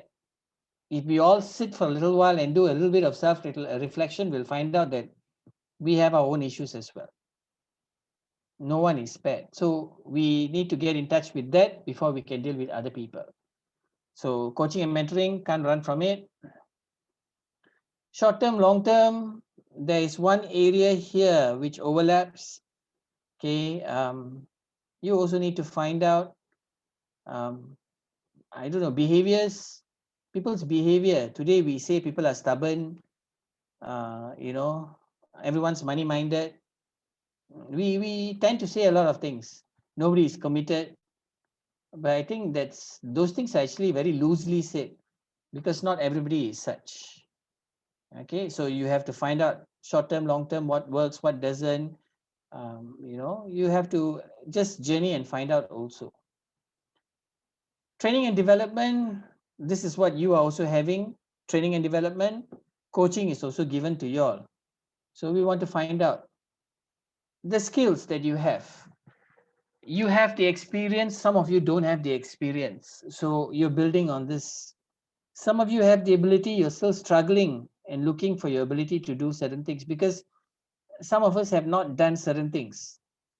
Okay, we're not familiar with it. But when you're thrown out and you have to work for yourself, how come some of us are doing accounts on our own when we have never done accounts in the company? We may have studied accounts, but now we're doing our own accounts. Why? No choice. So survival mode turned on. You have to do. Okay, either we do or we outsource it, depends. Growth, if you're looking at growth, again, skills. What skills do you have? How are you looking at growth, not just on a company basis, but at a personal level also? Right? Training should not stop just for these kind of programs. There must be more advanced training for you guys as well. Okay, I hope SME will come up with even more programs for you guys. And if you see it, take advantage of it. Go. Find out what you can do even more, even better. Okay. Knowledge. I'm just going to ask all of you this question, and how many of us are actually reading? Please don't say that we don't have the time to read. I think that's a lame excuse. Even if you read 4 or 5 pages before you go to bed, that's sufficient. You take 1 year to read the book also, it's fine. It's not an issue at all. Make it your business to read. Make it your business to read. If you don't read, I think your knowledge is going to be stunted. Okay. Learning. Are we learning from other people? Are we, looking at what other people are doing? Are we trying to, we don't, not necessarily we have to copy them, but we also have to see what other people are doing. Not just reading, learning from things from the book. Practical skills. Learn from them. What are people doing differently? How you can improvise on that, and even leverage on whatever they have. Learn. Maybe you want to replicate it or even make it even better. Find an avenue for that. Okay, learning skills. It's not limited just to the book alone. Competence. Have you all discovered where your competency lies? Do you all know? Some of us are not good at administration work. I know. Some of us are not cut out for that. Some of us are forced to do it, so we have learned how to do it. Okay, Hafiza is smiling because I still love what you said, Hafiza, the other day. You have knocked so many doors. Okay, you have broken down barriers, you have torn down walls, I think, to be where you are. Right? Okay. Again, we do these things because we also want to see where does our competency lie. How good are we at this? I mean, I don't know. We are doing a lot of stuff, and we need to continue doing a lot of stuff as well. You have to be a jack of all trades. Okay, until you can find people who can take on all the other nitty-gritty things, certain responsibilities. Challenging. That's what being an entrepreneur is all about. Doing your own accounts, even managing your own space, if you have an office space and if you cannot afford cleaners, now even cleaning up your own place, washing the toilets, name it, you have to do it with SOPs. Those of us who are training providers, with SOPs strictly to be followed. All these things need to be in place. Okay. Training and advanced training. Today, I think what you're going through now is not really advanced also. It's just training. There's a lot more things out there that you need to go and figure out also. Don't be dependent only on SME to give you this kind of trainings or the government to give you this kind of trainings. Go and look for it. Hunger for it so that you will find it. If you don't search for it, you will never get it. Okay. This is another thing. Employee training and development, training bits and development. There's comparisons for it.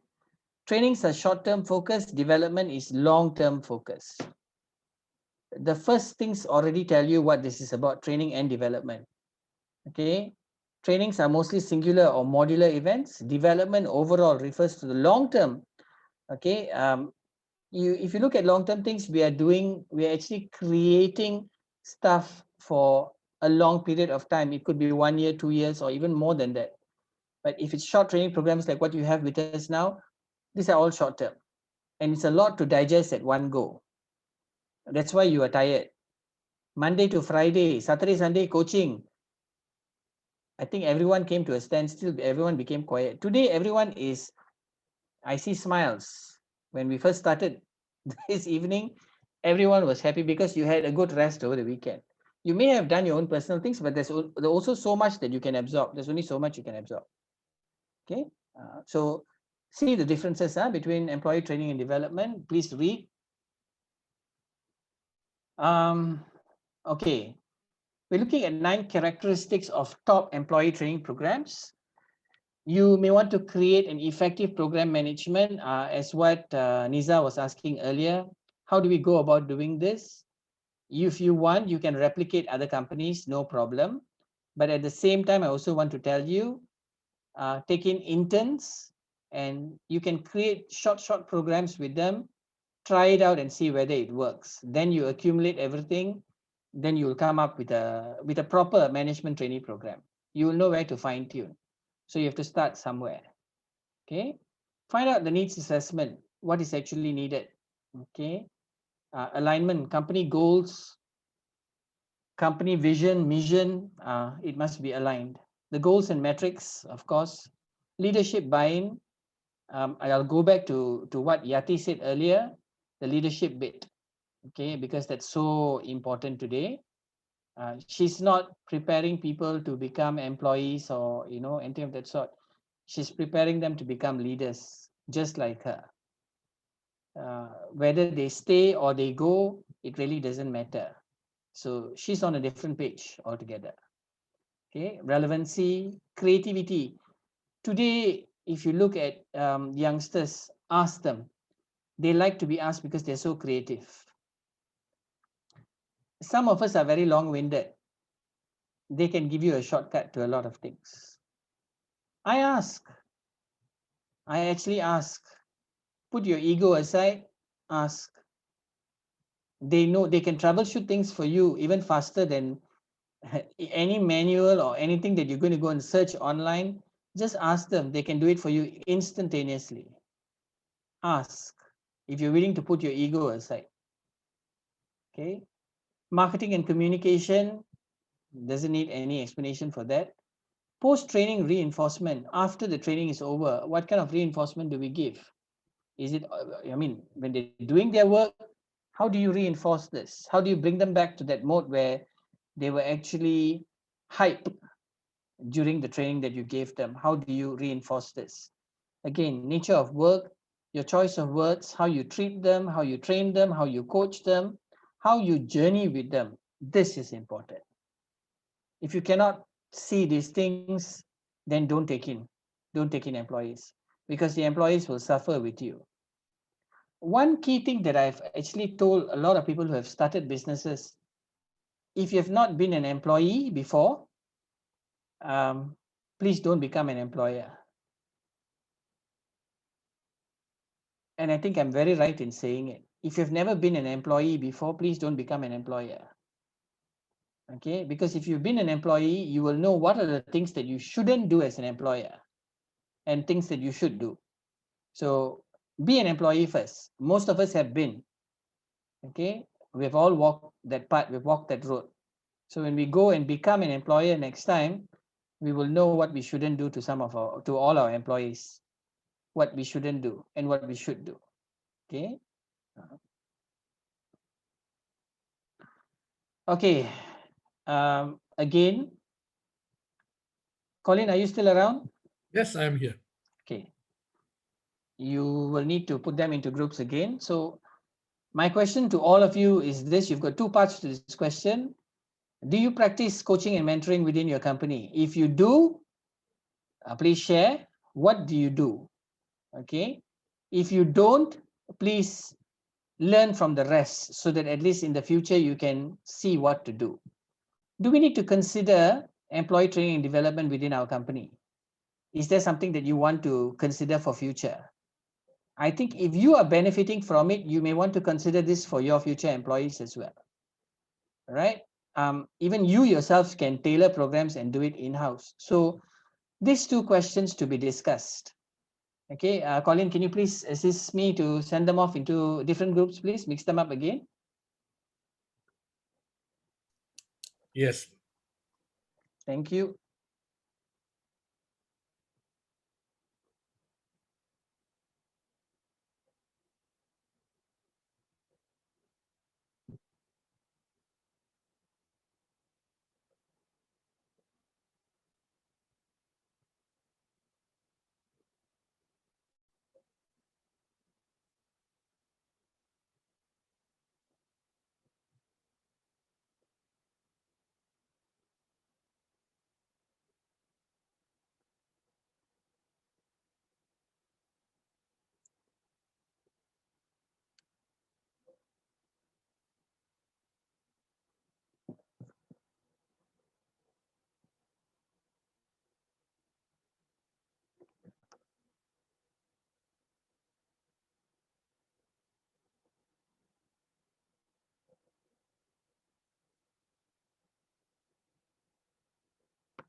What's the quotation?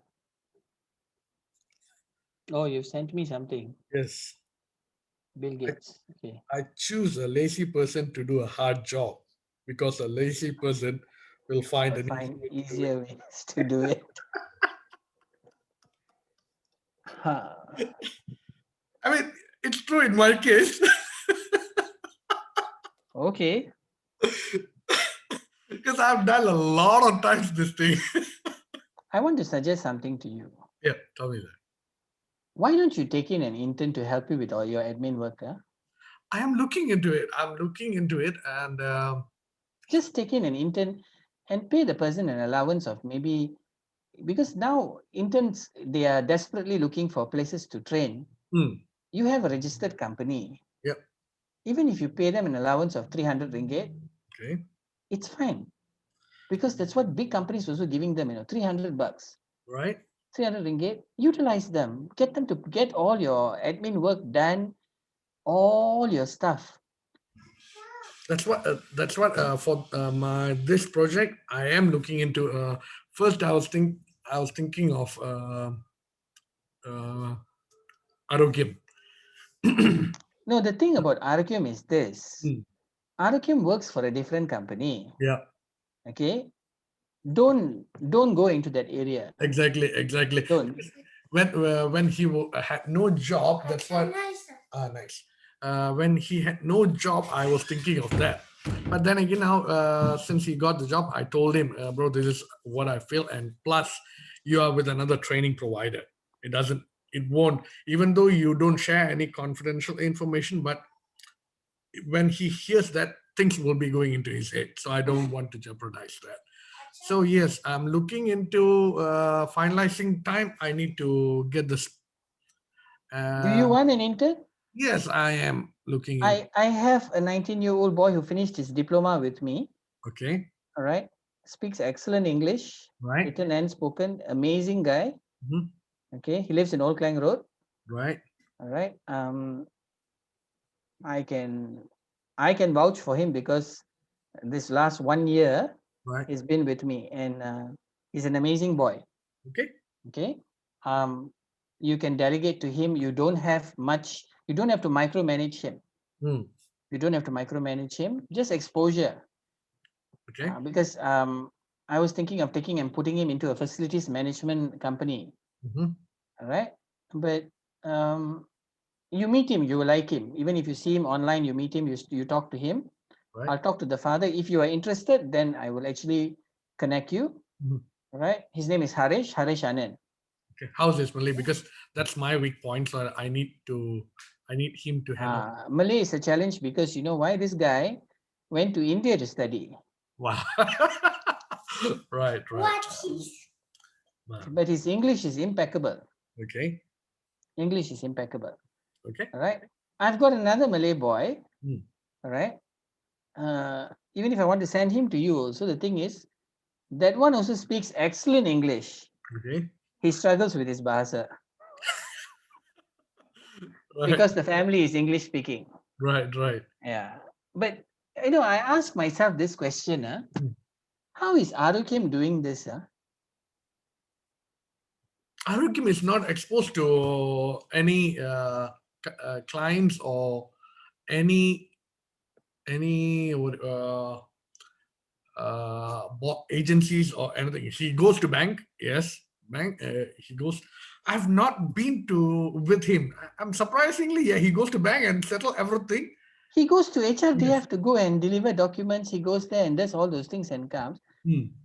How does he do it? When I listen to him, I actually, when the 1-2 times that I sat down with him, when he talks, I just look at him and I'm be like, what is wrong with us? Exactly. What is he doing? He takes his motorbike and he just goes. Yeah.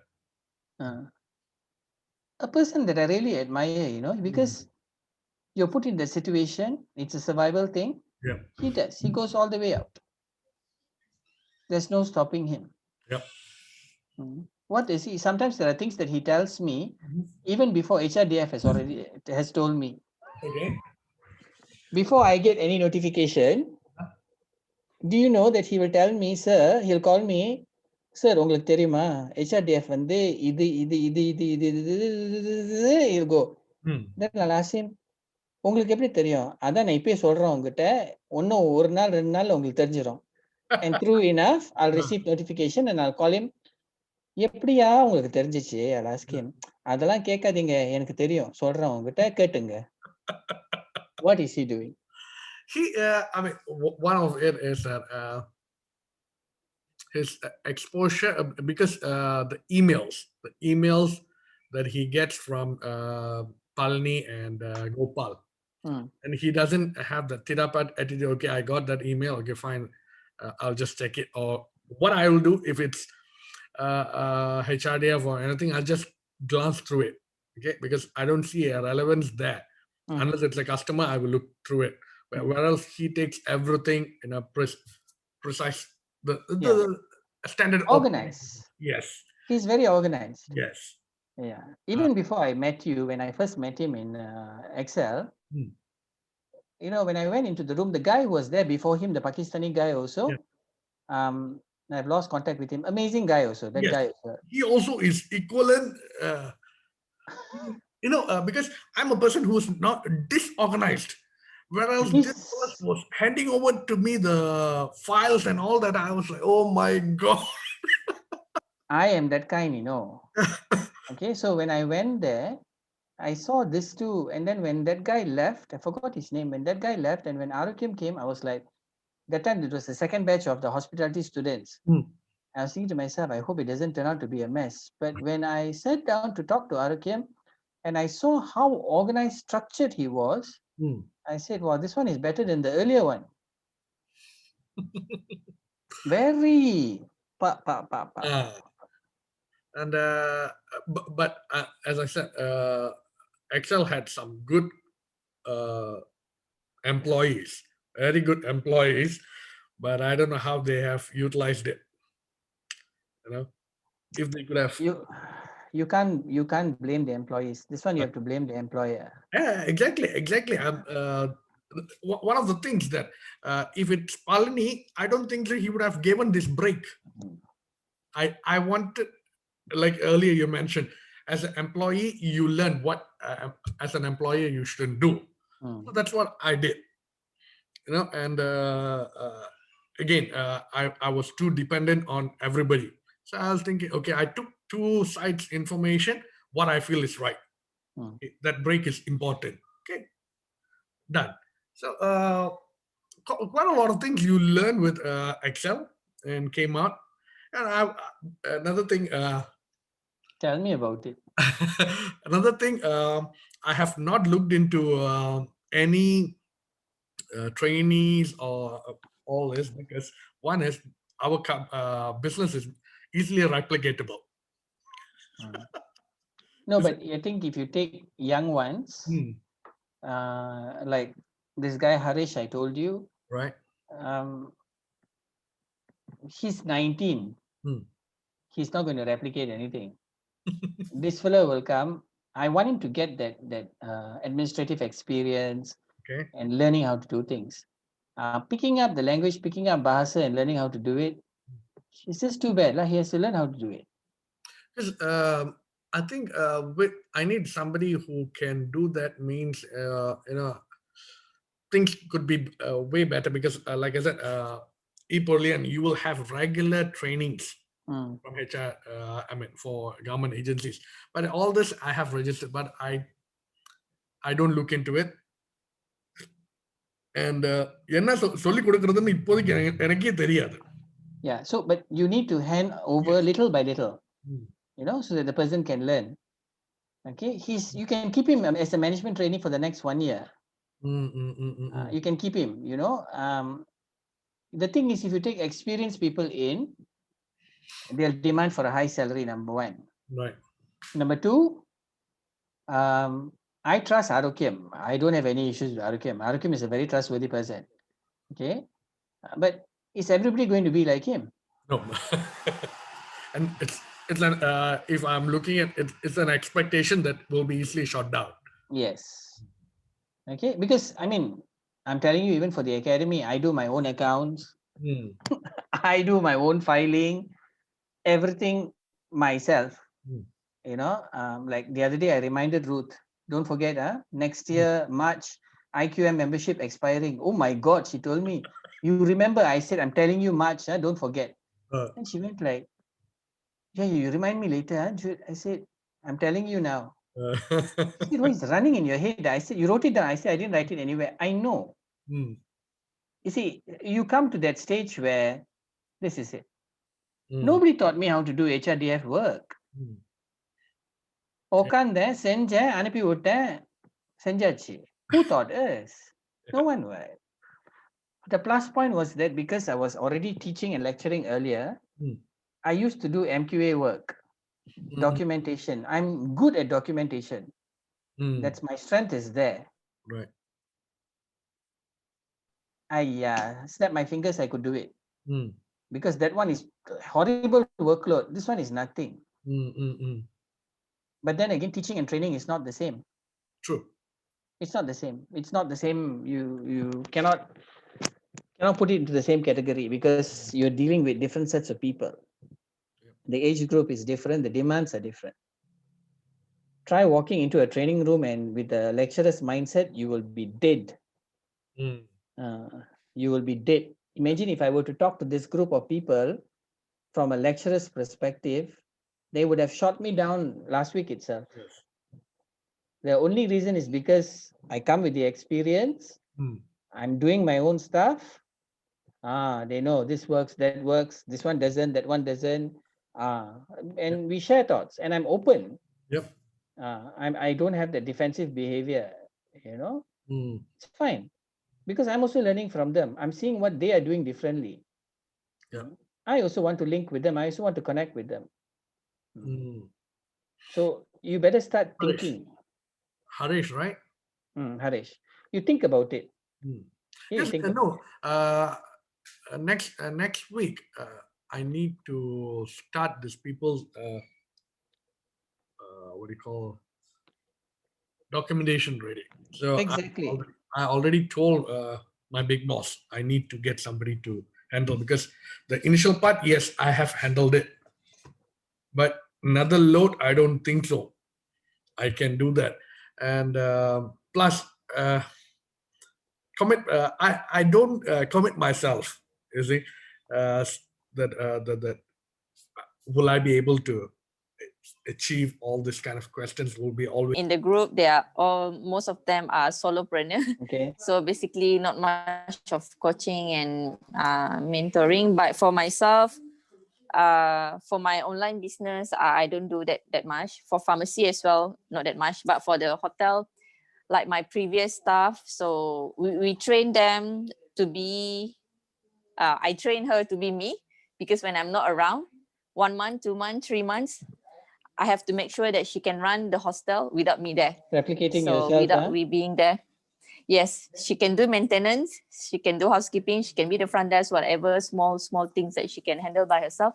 So I say it's under your judgment. So yeah, she's doing very well. Awesome. So I can just leave. Sometimes I've been in KL, she can handle it. So yeah, it's good. So in there, because I have other things to do as well. Yeah, because I can't be there 24 hours, monitoring what your staff is doing and everything. So yeah, it's good. So it's good actually, but I don't have like that specific SOP or everything, because you have to be a little bit flexible in service line. So but yeah, you just need to replicate someone to be you there. Yeah. But having said that, I will also tell you this because I was also in hospitality. Just to share that with you, it's good to have your SOPs in place. You're structured when you have your SOPs in place. You don't run amok. So when you have your SOPs in place, things are organized. Yeah. Okay? But thanks for sharing, Hafiza. Hislik, what are your thoughts? I fully appreciate coaching and mentoring. That's what I do every day. All right. Okay. Yeah, I benefit a lot from it. And even if I coach and mentor other people, I learn a lot as well. Of course. So I definitely it will shape how I run my company. And in terms of, and because I am setting up I am running a training company as well. So a lot of that topic or that is mentioned today is a topic that I care a lot about. Right. Nice. Yeah. Mm. I mean, that's why I brought Irene into this program. Fantastic. Yeah. Thanks, Islik. Thank you for sharing. Thanks. Yeah. Okay. So guys, I'm going to move on. Right. Performance management. All right. Now, performance management, if you are looking at whether it's for other people or whether it's for yourself, I'm also going to tell you this works very well even if you sit and map this out for yourself, for your own use before you use it for anybody else. Okay, because I think we need to have a check and balance on ourselves first. If we don't have our things in place, a lot of things, you bring in other people into the picture, you're going to mess things up only. So you say check in with your manager typically every 1 to 3 months. Yeah, but now that you work for yourselves, you run your own business, what do? Who's checking in on you? You check on yourself. You wake up at odd hours and do all kinds of things because you need to catch up. You've got your own deadlines to meet. So we do things differently now. So that's why I said before you pack and bring someone on board, okay, please make sure that whatever that you are doing, you've got it all mapped out, and there's continuous improvement in that sense also. Right? Please read the stuff. Continuous performance management system. Look, I am just going to randomly pick things which are important for me as far as I'm concerned. Setting goals, you need clarity with this. You don't have proper goals set, you can't transfer this to anybody else. Okay, so make sure the goals are set, you are clear with it. Now, I also want to touch on this thing about rewarding employees. It's not always about monetary. Earlier, Diana, I think she also highlighted this. Not everyone is looking for monetary gains. Of course, some people, yes, they need it. Everybody, we all need money to survive, definitely. But what other rewards are we looking at? Simple things sometimes, even as I told you, some are looking for, in terms of compensation and benefits, they're looking at gym membership. Who would ask for gym membership today?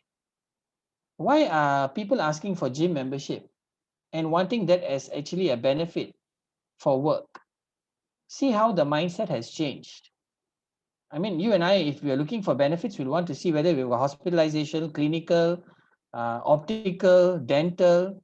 They're not interested in all this. What are they doing? What are they looking at? We need to exercise empathy in a sense that put ourselves into their shoes and try to start looking at things from their angle also to understand how to move forward. Okay. The other things are typically all the same things that, the candidate about motivation, incentives. I told you even motivation is not just about motivation alone. I'm also talking about transformation. Its transformation is not only for the candidates that you bring in, transformation is also for yourself. If you don't transform, you don't expect your employees that you have, you want to replicate yourself to them. If they don't see a value in you, there's nothing to replicate. Okay, so there must be some value in you before you can actually replicate. So remember this. Retention and engagement. How do you retain? How do you engage? We talk a lot about employee engagement today, and over the years, I think for decades now that we've been talking about it already. All right, how to attract, how to engage, how to retain. Find out why people actually join you in the first place. Was it you? Was it the organization? Was it something you did differently? Okay. What engagement? Find out. Why are they leaving? Find out. Was there issues with you?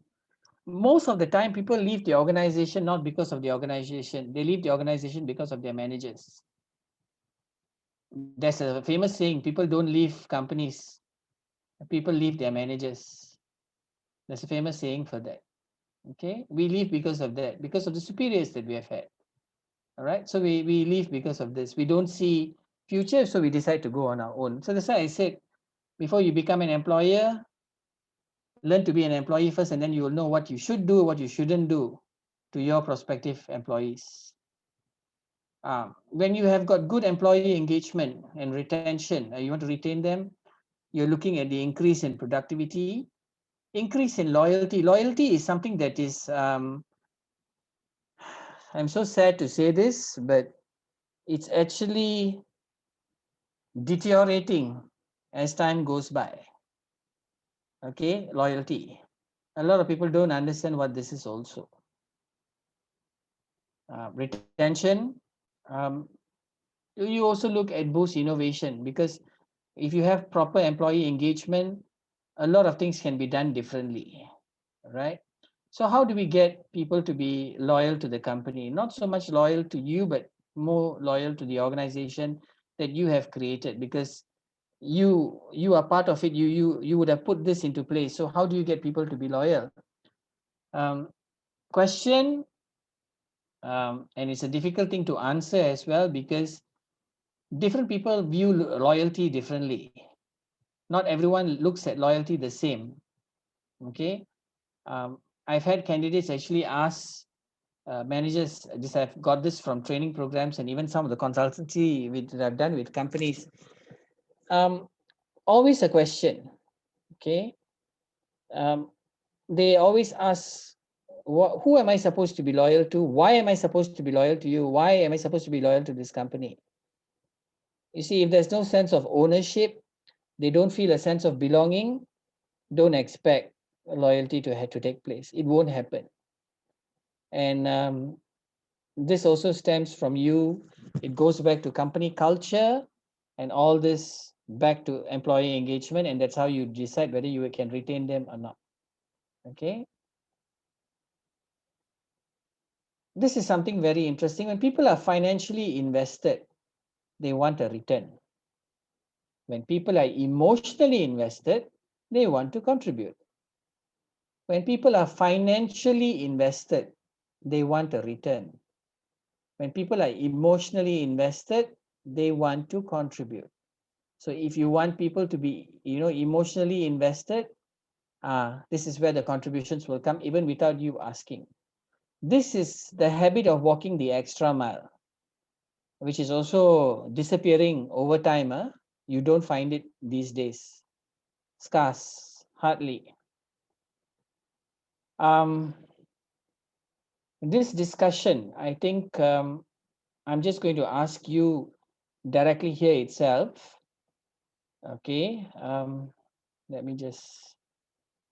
How do you measure employee performance with your organization, within your organization? If you, I think I want to ask this question. I want to pose it to Diana. Diana, you're there? Yes, I'm here. Okay, Diana, can you share with us, how do you measure employee performance? We said for us, performance early on when they first joined us, we already explicitly explained the remuneration system and the rewards in our team, right? So when we talk about performance, there are two aspects to it for me. First is our sales target, right? Um, Sales target, and then the other one is effort. So both are counted basically, right? So every quarter we're going to review all of the people that are in our team, be it our core team, our agents and stuff. So we're going to measure them based on these two things. So even if, for example, some people, like some of our teams, maybe they do not maybe they're unlucky, right? They don't get clients, they don't manage to close as much sale, but we see the effort, right? Because in our line of business, everything is being done remotely, and we run our campaigns, everything via social media. So basically their presence, their efforts is usually visible. It's usually more visible. So yeah, performance is measured via these two things, results as well as efforts. Okay. Yeah. So these two components are actually important to you. These two elements, huh?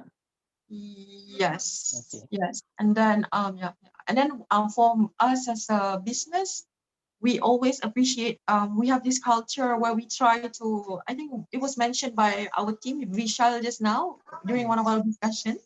Everybody, every single human being loves to be recognized when they contribute, when they do something positive. You know, everybody loves a pat on the back, right? On the shoulders. On the shoulder. Yes. A pat on the back, on the shoulder. Yeah, we all. The pat on the back is a bit dangerous, lah. Okay, it will be tantamount to something else. Up shoulder, but yeah, what I'm saying is everybody likes that. You know, when people do something, for example, in our team, we highly encourage not selflessness, but teamwork.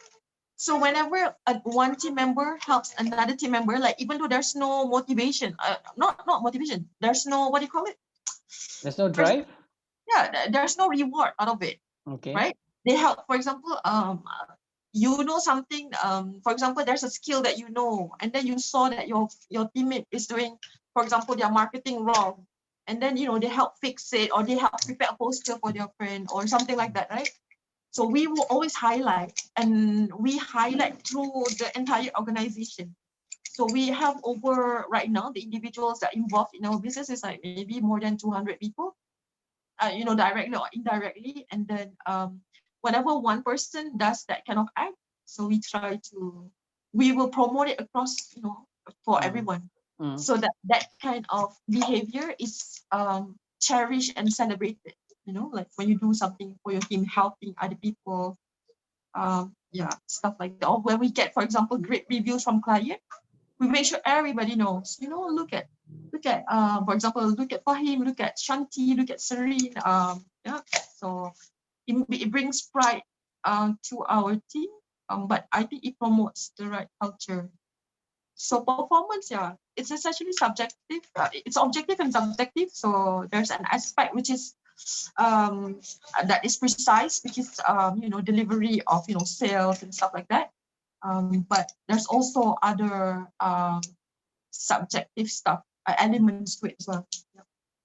Effort, attitude, things like that. Okay, thank you. My second question: how can we better engage our employees in order to retain them? Now that you have come so far with all the sharings and the discussions that we've had and all that, how do you think that we can better engage our employees in order to keep them? What can we do differently? How can we engage? Anyone? How can we better engage our employees in order to retain them?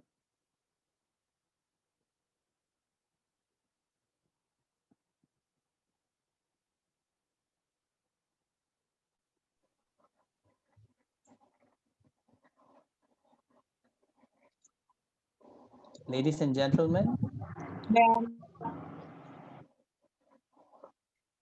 Ladies and gentlemen. Sir, I'd like to share if you don't mind. Yeah, please. I'm hoping somebody will share. Okay. I'm doing something that's very different, and I don't think many people agree with me. But one of the ways that I engage my employees, right, and try to build loyalty to them is actually very simple concept. Treat them like humans, and also not only that, treat them like a friend as you would offer help to them in their everyday life as well, not only in the workplace. So one example I can give, right, is actually this lady. She is one of the most loyal coaches that I have in my team. university studies right now. So that time I asked her like, hey, we've got to get this project of our own started, right? So you know, when do you have time? Then she said, I actually don't have time because I'm working on this project for my university. So there's a schedule clash. So Okay. then I said, why not I help you do your university project? Like of course I make sure the topic is something that I know of first. And so I, help her go through it, then help her to write the report. So it was also a physical project. So we actually had to like organize an event. So I basically did most of it lah. But I, of course, what does the credit of doing that project do any good to me? So I said, you know what, take it as if you did everything yourself. I hope this lessens your burden. And and yeah, she was very appreciative of it. And in the end, she also had more free time to do my project instead. And as a result of that, she still remembers to this day that the help that I've granted for her on her. And this is again as a reminder, a personal help, not on the work day-to-day work. So, but I don't know if all the other entrepreneurs here mind, giving their own sacrifice their own personal time to actually help in the personal life of your employee. T, actually you're awesome, lah, T. Oh, if only all bosses can be like you, like what Diana is actually posting to everybody. Awesome, right? The fact is that I think you know how to play the game right. You take the burden off, you offload it, okay, and at the same time you know how to get things in return also. So again, you are tactful. You're smart about it. Yeah, we're not at the losing end. You're not abusing her in any way. You're not misusing her in any way. It's like you scratch my back, I scratch your back, lah. That's about it. Yeah. Get the job done, finish. I mean, I like that concept also. But of course, I'm not going to take, if I tell people that I'm going to do their work, finish, man. I'll end up doing everybody's work. So thanks for that sharing. I want to carry on. Succession planning. This is actually done more for people in critical positions.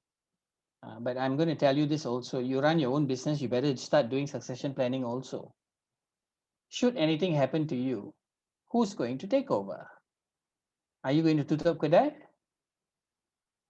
We don't know what's going to happen to us the next moment. So better start planning, succession planning, not only for employees in the organization, for you also. Have it properly documented.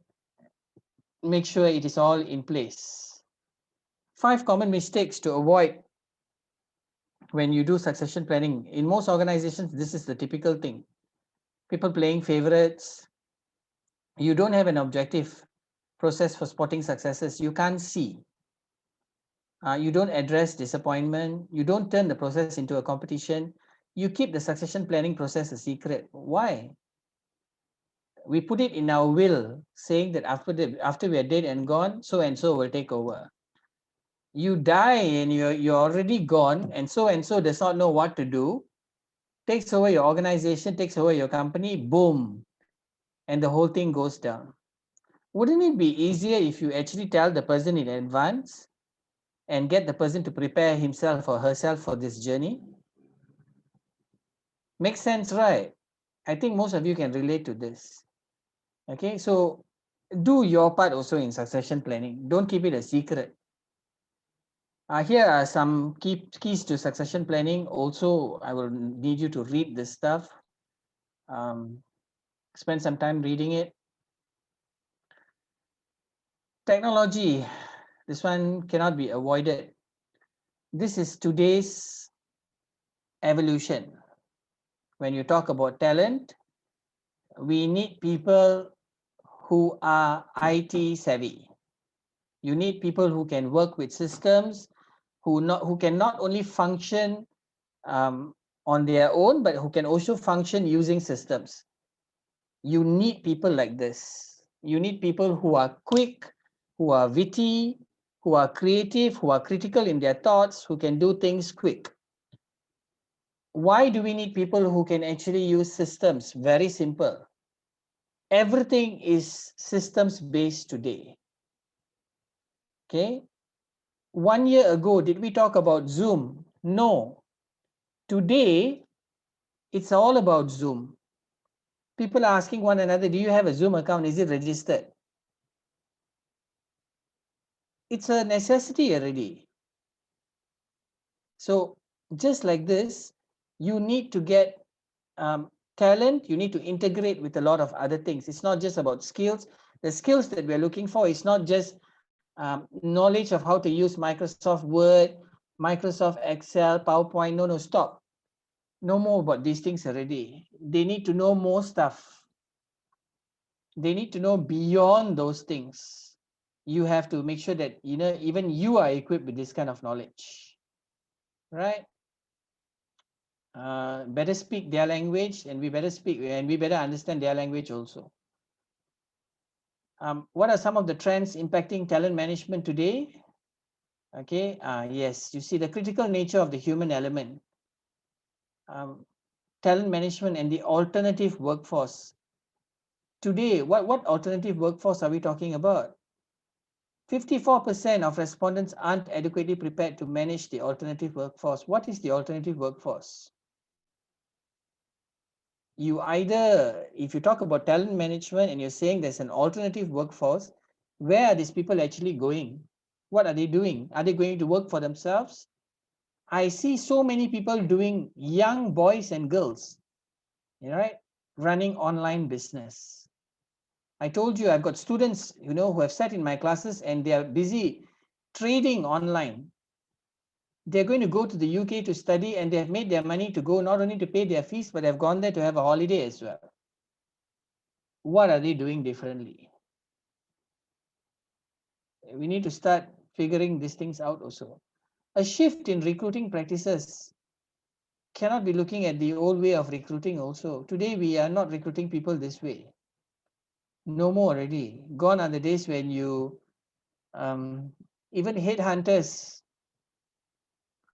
I speak to a lot of headhunters as well. Even they are finding it difficult. Okay, because to find the right fit for the job today, it's not just about this anymore already. They are struggling to find right candidates to fit into certain positions, and they can't find them. Does the workforce actually lack people like this? I don't think so. But where are they? Most of them have become like you and me. They have started things on their own and they've moved on already. That's what even the government is preaching to us. Come out and be entrepreneurs. Don't go and work for somebody else, work for yourself. So that's the mindset that we have actually inculcated into everybody's mind. But are they ready to deal with this outside? Don't start businesses, open for 1 year and then decide to close and then open another one the next year. That's not how businesses should be run. So keep this in mind. Please read this stuff. Also, look at this. Look at how at the bottom, from the 1990s to the 2000, we went into automation. Okay, we went into automation. After that, we looked into integration. Then we've been talking about engagement. Now we're just looking at whether you can perform or not on the job. I'm not interested.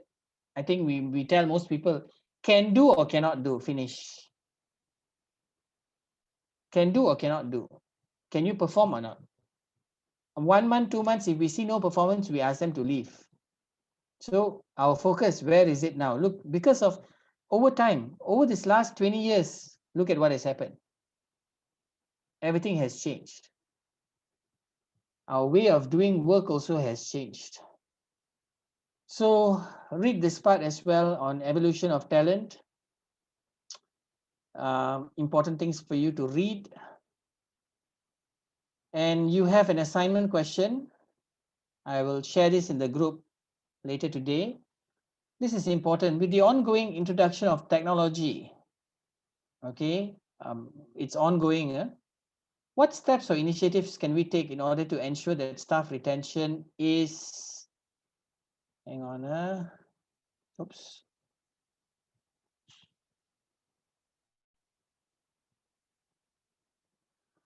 With the ongoing introduction of technology, what steps or initiatives can we take in order to ensure that staff retention is a success?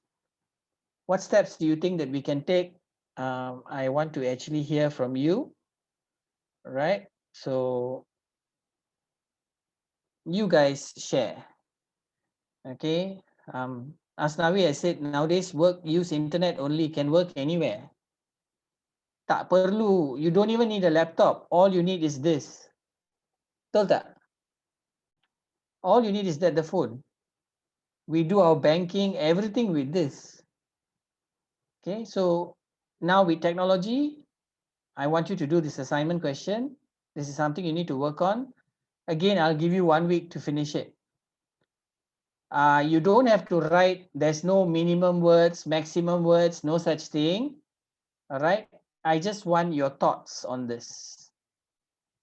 Because if we are going to move forward, we need to know what we are doing before you get other people on board. Right, any questions? Any questions? Okay.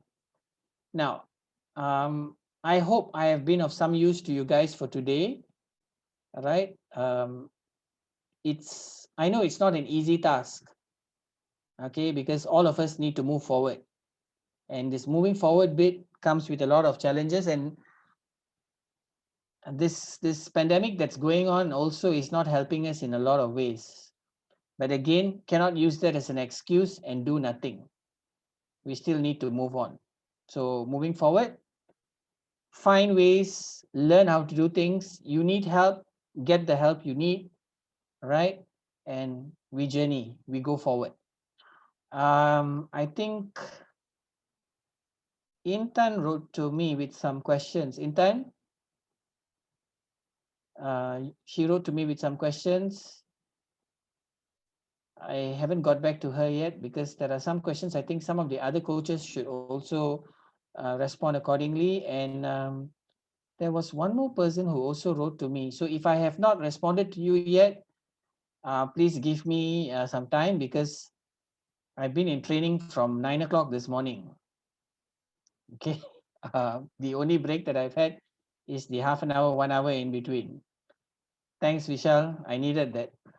Okay.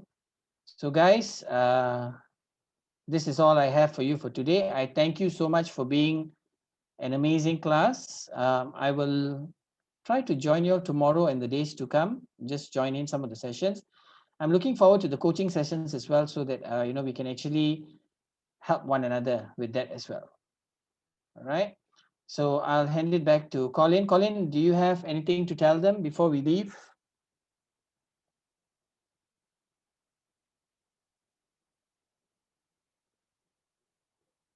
Can't hear you, Colin.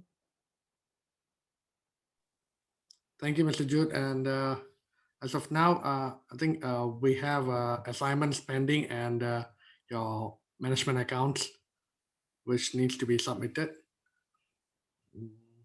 Yeah, that's all from me now.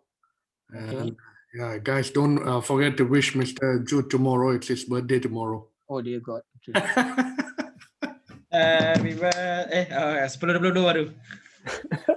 Happy birthday, sir. Thank you. Have a good one. Thank Have a good you. one. Thank you. Thank Happy you, birthday, guys. sir. Thank What's you, your guys. wish?